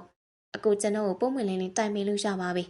သွေးအေးအေးနဲ့သူ့ကိုတင်ဂီတာပြောတယ်သူတည်းအခါမှအစော်ကားခံလိုက်ရတဲ့ယရီမန်အတွက်ရဲ့အလေစားခံလိုက်ရတဲ့သူ့အချစ်အတွက်ရဲ့တင်ဂီတာရဲ့မျက်နှာကိုထိုးလိုက်မိပါတယ်တင်ဂီတာနောက်ကိုလဲကျသွားတယ်ထိုးကျင်သေးလားကိုထပ်ထိုးပါတိတ်ဆန်းတင်ဂီတာမင်းစိတ်ကြလှည့်စားခဲ့လို့မင်းကိုမကျေနပ်ပေမဲ့ဘာကြောင့်မင်းဒီလိုလုပ်မှန်းငါဘလူးမှအဖြေမဖော်တတ်ဘူးဖြစ်နေတယ်တင်ဂီတာကလူးလိတ်ကပြန်ထလိုက်ပါတယ်အဲ့ဒီအဖြေကိုကျွန်တော်ကိုယ်တိုင်ပေးပါမယ်ဘလူးမှဆက်လို့မကုန်နဲ့အကိုတို့မိသားစုပေါ်တင်နေတဲ့ကျေးဇူးကျွေးတွေအတွက်ကျွန်တော်အချက်ကိုစရိပ်ပြီးဆက်လိုက်တာပါမင်းကိုကျေးဇူးကြွေးဘသူတောင်းလဲမင်းလောက်တာနဲ့ငါအစင်တမ်းမဲ့တဲ့လူတယောက်ဖြစ်နေပြီမင်းကိုကျေးဇူးအတွက်အချက်ကိုမြေမြုပ်ပြတ်ပါလို့ငါတောင်းဆိုမိလို့လားမတောင်းဆိုပါဘူးကိုဒါပေမဲ့ကျွန်တော်နားလေတဲ့နေမင်းကငကြောင်မေးတင်ကြီးတာမင်းတကယ်ကိုငကြောင်မေးမင်းအဲ့ဒီလိုလောက်တာကျေးဇူးဆိုင်ရာကြတယ်လို့ထင်လားကျွန်တော်ကျေးဇူးကိုတက်နိုင်တဲ့နည်းနဲ့ဆက်တာပါကိုမင်းကကျေးဇူးဆက်တာမဟုတ်စော်ကားတာကွာစော်ကားတာမင်းတို့မိသားစုပေါ်မှာထားတဲ့ငါရဲ့စေတနာမြတ်တာပြီးတော့မင်းပေါ်ထားတဲ့ယရီမက်အချက်တွေအဲ့ဓာတွေအကုန်လုံးကိုမင်းတချီတဲ့နဲ့စော်ကားလိုက်တာဗျာကျေးဇူးပြန်ဆက်ရမယ်လို့ရည်ရွယ်ပြီးမင်းကိုငါဖေဖေကစောက်ရှောက်ခဲ့တာမဟုတ်ဘူးပြီးတော့ငါကလည်းမင်းဆက်ရမယ့်ကျေးဇူးကိုမျှော်ကိုပြီးမင်းကိုညင်ရင်တယောက်လိုသဘောထားခဲ့တာမဟုတ်ဘူးအကိုကျွန်တော်မှားသွားပြီလားတိတ်လိုက်စမ်းကွာပြီးတော့ယက်တီမန်အမှန်တိုင်းပြောရရင်သူငါ့ပေါ်မှာရှင်းခုန်တဲ့တင်ငေတဒါပေမဲ့မင်းကိုချစ်မိပြီးပြီဆိုတဲ့အသိကြီးနဲ့သူ့ကိုယ်သူအရင်စီးဆောက်ခဲ့တဲ့မိန်းကလေးသူ့အချစ်ကိုမင်းမလို့စော်ကားရက်တယ်ကွာမင်းလုံရက်တွေကအရန်ကိုမိုက်ရိုင်းလို့နေတင်ငေတပြီးတော့ငါကိုကြက်တရားကိုလည်းစော်ကားတယ်ကျွန်တော်တောင်းပန်ပါတယ်ကိုမရတော့တင်ငေတပကံတစ်ချက်ကကွဲပြီးလို့ပြန်ဆက်သွားရင်အကြောင်းအရာကြီးရှိနေမှာငါမင်းကိုတတော့စိတ်ပြတ်သွားပြီမင်းကိုငါတို့မိသားစုကပညာလေးစုံအောင်တင်ပေးပြီးပါပြီဒီတော့မင်းကိုငါကတိတိုင်းကုမ္ပဏီကရှယ်ယာ10%ခိုင်နှုန်းဒီလောက်ကုန်တာနဲ့ပေးမယ်မင်းလန်းကိုမင်းဆက်လျှောက်ပါတော့ငါတို့ရေဆက်ကဒီမှာပဲအဆုံးသတ်သွားပြီတင်ကြီးတထဝင်းစင်ပြောပြီးအဲ့ဒီရေကန်လေးနာကလှည့်ထွက်ခဲ့လိုက်ပါတယ်အဲ့ဒီနောက်သူ့ကားကိုတင်ကြီးတနဲ့ဝေးရကိုမောင်းနှင်လိုက်တော့တယ်တင်ကြီးတရဲ့လှုပ်ရက်တွေအမတ်မထင်မင်းအတော်ပဲစိုးရွားခဲ့ပါတော့တယ်ယရီမန်ကိုအရန်တတိယနေမိတဲ့ထဝင်းချင်းဟာယရီမန်ရှိရာအဆောင်ကိုရောက်မလာပေမဲ့တင်ကြီးတကတော့ယရီမန်ကိုတောင်းပန်မှုအဆောင်ကိုရောက်လာခဲ့ပါတယ်သူမအဆောင်အိတ်ကမ်းမှာပဲသူ့ကိုဧည့်ခံလိုက်ပါတယ်မောင်လာတောင်းပန်တာပါ မတောင်းပန်ပါနဲ့တင်ငေတကျမလည်းကိုထက်ဝင်းကျင်ကိုရင်ကုန်တဲ့စစ်စစ်တွေနဲ့ချစ်ခဲ့မိပါတယ်ဗျာအဲ့ဒါသူ့ရဲ့ကြွေဝမှုကြောင့်မဟုတ်ဘူးနော်သူ့အချစ်ကြောင့်သူ့ကိုတွေ့တိုင်းရင်ခုန်မိတယ်ကျမကိုကျမမုန်းမိတယ်ဒါပေမဲ့အခုတော့ကျမရဲ့ရင်ခုန်တဲ့တွေကိုလွတ်လပ်ခွင့်ပေးလိုက်လို့ရပြီပေါ့မောင်တောင်းပန်ပါရဲ့မှန်ရင်တောင်းပန်ပါရဲ့ကျမကိုရှင်တောင်းပန်စရာမလိုပါဘူးကျမကရှင်နဲ့ချစ်သူဖြစ်နေတဲ့ချိန်တွေကကိုထက်ဝင်းကျင်ကိုရင်ခုန်မိရဲ့အတွက်ရှင်ကိုတော်တော်လေးအားနာခဲ့ရတယ်တနာခဲ့ရတယ်အဲ့ဒီရေကုန်တန်တွေကြောင့်ရှင်မျက်နှာကိုတခါမကြည့်ရဲခဲ့ဘူးမောင်ကြီးစုတွေမတော်လှန်နိုင်ဘူးအဲ့ဒါကြောင့်ဝင်းနီမာတော့ကဖះမှာစုတ်တောင်းတာပြီးတော့မှန်ကိုသူ့စီတွန်းပို့ခဲ့ပေးပေမိမှန်ရဲ့စိတ်တွေသူ့စီရောက်သွားမှာမောင်အရင်ကြောက်ခဲ့ရတယ်ရှင်ရဲ့ကြီးစုကြောင့်ကျမကိုကိုထက်ဝင်းကျင်စီမှာရောင်းစားခဲ့တယ်ဒီတော့ကျမတို့ချင်းချင်းကြည်သွားပါပြီကျမရှင်ပေါ်မှာအကျွေးမရှိတော့ဘူးပေါ့မှန်ပါကိုရည်ရွယ်တာလေရှင်ကလူပိတာတယ်ဒါမဲ့ချစ်သူမပိတာကိုတင်ငေတာရှင်ကိုပြက်ဆဲတာကျမတရားတွေတင်ငေတာကျမပေါ်မှာကျွလွန်ထားတဲ့ရှင်ရဲ့အမဲဆက်ရှင်ရှိနေရဲ့နဲ့ထဝင်းကျင်ကိုရင်ခုန်မိတဲ့ကျမအမဲဆက်အဲ့ဒီနှစ်ခုကိုတင်မုန်းချပြီးကျမတို့အေးအေးချမ်းချမ်းလမ်းခွဲလိုက်ကြမယ်အဲ့ဒါအရှင်းဆုံးပဲမောင်အတွက်မှန်မရှိလို့မဖြစ်ဘူးလေမှန်သိပါတယ်အချစ်ကိုတန်မိုးမထားတတ်တဲ့ရှင်နာကိုလာခဲ့ဖို့ကျမမှာတတ္တိတွေမရှိတော့တင်ငေတာကျမဟိုးရင်ထဲကဆုံးဖြတ်ထားခဲ့တာတခါချက်ပြီးနောက်ပေတော့မှမပြောင်းလဲတော့ဘူးပေါ့အခုကျမကိုထဝင်းကျင်ကိုချစ်မိသွားပြီပြောင်းလဲလို့မရတော့ဘူးသူမပြတ်သားစွာပြောပြီးအဆောင်ပေါ်ရက်ကိုတက်ခဲ့လိုက်ပါတော့တယ်မိန်းကလေးတိုင်းတကယ်ချစ်မိပြီဆိုမှလူတယောက်ကိုအပြေပေးတဲ့ကြောင့်သူမကောင်းစွာနားလည်လိုက်မိပါတယ်လွန်စွာမှားယွင်းတဲ့အယူဆကြီးတစ်ခုကြောင့်သူ့ကိုယတိမှန်ပြတ်သားစွာနဲ့တန်ခတ်လိုက်ပါပြီယတိမှန်ရဲ့ဆုံးဖြတ်ချက်ကြောင့်သူ့နှလုံးသားကြီးတစ်ခုလုံးတွင်းနဲ့ထဲကိုပြုတ်ကျသွားရပါတယ်အဲ့ဒီတွင်းနဲ့ထဲကသူ့နှလုံးသားငိုကြွေးနေတဲ့ကိုဘသူမှသတိထားမိမှာမဟုတ်တော့တွင်းနဲ့ရဲ့ငိုကြွေးတဲ့တဖြည်းဖြည်းကျင်လောင်လို့လာပါတယ်နောက်ဆုံးသူ့ပါးပြင်ပေါ်ကိုမျက်ရည်တွေဘိုးဘိုးပပကျဆင်းခဲ့ရပါတော့တယ်နေရက်တွေတဖြည်းဖြည်းနဲ့တိုက်ဆိုင်ရင်အချိန်တွေကုန်ဆုံးခဲ့ပါပြီဒါပေမဲ့သူမထပ်ဝင်းကျင်ကို10မိနစ်လေးများမမေ့ခဲ့သူမထံကိုထပ်ဝင်းကျင်ရောက်မလာတော့သူမလည်းထပ်ဝင်းကျင်ကိုဆက်သွဲဖို့နည်းနည်းလေးတော့မကြိုးစားမိသူမအလုပ်တစ်ခုလည်းပြန်ပြောင်းလိုက်ပါပြီဒါကြောင့်သူနဲ့တွေ့ဖြစ်ဖို့အကြောင်းမဖန်တော့ဒီနေ့အလုပ်ပိတ်ရက်ဖြစ်ပါတယ်သူမတယောက်တည်းသူ့ကိုအရန်တတိယနေမိပါတယ်သူမကိုသူငေးကြည့်ခဲ့စဉ်ကတတိထားမိခဲ့ရင်ဆိုတဲ့အတွေ့အကြုံသူမကောင်းထဲမှာကြီးစိုးလို့နေတယ်ရည်ရွယ်ချက်မဲ့သူမချိန်လန်းတွေကသူမကိုအဲ့ဒီဆိုင်လီစီကိုခေါ်ဆောင်သွားခဲ့ပါတယ်တခါကသူမငေးကြည့်ခဲ့မိတဲ့လက်စွပ်လေးမရှိတော့တဲ့မှန်ပုံးလေးကိုငေးကြည့်နေမိပါတယ်လက်စွပ်လေးကိုတော့ညာဘက်လက်သက်ချွေမှာသူမကိုယ်တိုင်နေရာပေးထားမိပြီဖြစ်ပါတယ်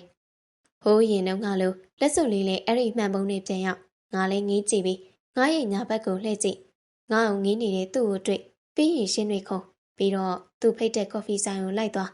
သူချစ်ရေးဆိုတာတွေကိုမငင်းမဲနဲ့ကောင်းညိသူမပြောရင်းနဲ့မျက်ရည်ဝဲရပါတယ်ကိုထက်ဝင်းကျင်ရင်ခဏလောက်ပဲဖြစ်ဖြစ်ကျမနားကိုပြန်လာပါလားရင်းနှီးစွာတန်းတာလိုက်မိပါတယ်တကယ်လို့ကိုရောက်လာရင်ကို့ကိုအပြစ်တင်မှလာရတီမန်အမတ်မတင်ကြားလိုက်ရတဲ့ရင်းနှီးတဲ့အတန်ဟာသူမနောက်ကျောင်းကထွက်ပေါ်လာပါတယ်သူမကိုသူပြုံးမိငေးကြည့်နေတယ်ကိုထက်ဝင်းကျင်နေ့စဉ်နေ့တိုင်းဒီဆိုင်လေးကိုသူပုံမှန်ရောက်ဖြစ်နေပါတယ်သူမအောင်နေတိုင်းလိုမျှော်ကြည့်နေမိပါတယ်တရရက်လောက်ရောက်လာလိမ့်မယ်ဆိုတဲ့သူ့ရဲ့မျှော်လင့်ချက်ကခိုင်မာလုံးနေတယ်ကိုမျှော်ရကြုံနဲ့ပြီပေါ့ရှင်လှဲကွက်တွေနဲ့တိမ့်သွင်းပြီဘာဖြစ်လို့ကျမနာပျောက်သွားရတာလဲကိုလှဲကွက်တွေနဲ့တိမ့်သွင်းခဲ့တာမဟုတ်ပါဘူးကိုအချစ်တွေနဲ့တိမ့်သွင်းခဲ့တာပါပြီးတော့လှဲကွက်တွေကိုကျိုးကန်နေတာကိုမဟုတ်ဘူးလေမင်းရဲ့ချစ်သူကတင်ငေတမှန်ကိုတကယ်မသိရောအမှန်ပါရှုံးပါကွာကျမကိုတင်ငေတပြောတဲ့အတိုင်းချင်းကက်ခဲ့တာတော့ရှင်ဝင်းခံနေမှလားဝင်းခံပါတယ်အဲ့ဒီအတွက်ကြိုက်တယ်လို့အပြစ်ယူပါရှင်ကိုရိုက်ချင်တယ်ပါးကိုလားသူမသူ့ပါးကိုရိုက်ဖို့လက်မရေးပါကိုချစ်တဲ့လူတယောက်ရဲ့ပါးကိုရိုက်ရတာလွန်စွာခက်ခဲလာပါတယ်ဟင်းလက်မောင်းကိုဘယ်နဲ့ချက်လဲ10ချက်10ချက်လောက်ပေါ့ရိုက်လေဒါပေမဲ့အခုပတ်ဝန်းကျင်မှာလူတွေသွားနေတယ်ကို့ကိုရိုက်လို့မင်းအရှိတ်ရနေပါအောင်မေရပါစေဒါဆိုရိုက်သူဟာပြပြဆူဆူနဲ့သူမရှိမှကိုလေးကိုကမ်းမိပါတယ်တကယ်တော့သူမသူ့ကိုမရိုက်ရတော့ပါသူမနာကိုရောက်ဖြောင်းထားတဲ့အတွက်တော့အရေးယူချင်မှသေးတယ်သူမလက်သီးဆုပ်ပြီးသူ့လက်မောင်းကိုထိုးလိုက်မိပါတယ်တစ်ချက်နှစ်ချက်၅ချက်ခန့်သူမထိုးလိုက်မိပါတယ်တော့ပြီ၅ချက်ပဲရှိသေးတယ်ကျိန်းနဲ့လို့လားမိမတယောက်ရဲ့ထိုးရချင်းကိုခံနေတဲ့သူကိုပတ်ဝန်းကျင်ကလူတွေကွက်ကြည့်လုံနေကြပါတယ်သူကတော့မရှက်သူမရဲ့ထိုးနှက်မှုကိုတော့ကျင်းနဲ့နေသေးတယ်မကျင်းနဲ့သေးဘူးရှင့်ကိုတွန်းချလိုက်ခြင်းနဲ့ဒါဆိုလေသူမတွန်းချနိုင်မှုခက်မရပ်ပေးလိုက်တယ်နဲ့သူမမျက်စိစုံမိပြီးသူ့ကိုတွန်းချလိုက်ပါတယ်သူအနောက်ကိုခြေလန်းငါးလန့်ခန့်ဆုပ်လိုက်ရတယ်ကျင်းနဲ့ပင်လိုက်ရတီမန်ရှင်ဘာဖြစ်လို့ကျမနာပျောက်သွားရတာလဲမပျောက်ပါဘူးကိုနေတိုင်းဒီကိုလာပြီး မင်းကိုမျှော်နေပါတယ်ရှတိမန်သူမနာကိုသူလန်းလာပါတယ်အခုမင်းရဲ့ရင်ခုန်တန်တွေကိုလွတ်လပ်ခွင့်ပေးလိုက်ပါတော့နော်မင်းရဲ့အချစ်တွေကိုနှုတ်ကဝန်ခံလိုက်ပါတော့ရှတိမန်ရဲ့ကျမအချစ်တွေကိုရှင်ကောင်းကောင်းကြီးသွေးဆောင်လိုက်နိုင်ပါတယ်တကယ်တော့ရှင်ကိုစတွေ့ပြီးနမ်းလိုက်မိကြတဲ့ကကျမရင်ခုန်ခဲ့မိတာပါကုထဝင်းချင်းဟိုအရင်စတွေ့တဲ့ကရှင်ကိုချစ်ခဲ့မိပါတယ်ဝင်းချင်းရဲ့သူကျင်းနဲ့စွာပြုံးလိုက်စဲမှာကောင်းကင်မှာနေကင်းကြောင်တောင်ကျဲပွင့်နေလင်းလက်သွားပါတော့တယ်ကောင်းကင်မှာကျဲပွင့်နေလင်းလက်သွားပါတော့တယ်ပရိသတ်တွေခုနားဆင်ခဲ့ရတဲ့ဇလန်လေးကတော့စာရေးသူခုခုရေးသားထားတဲ့မောင်ရီတဲ့ကြပြဆိုတဲ့ဇလန်လေးရဲ့ဇသိမ်းမိုင်းပဲဖြစ်ပါတယ်နောက်ထပ်လည်းကျမတို့ channel ကနေဇလန်ကောင်းလေးတွေကိုရွေးချယ်တင်ဆက်ပေးမှဖြစ်လို့စောင့်မျှော်အားပေးကြပါအောင်ရှင်နောက်တော့တက်ဆင်မိခဲ့ကြတဲ့ပရိသတ်တအုပ်တယောက်ချင်းစီတိုင်းကိုလည်းကျေးဇူးထူးပဲတင်ရှိပါတယ်ရှင်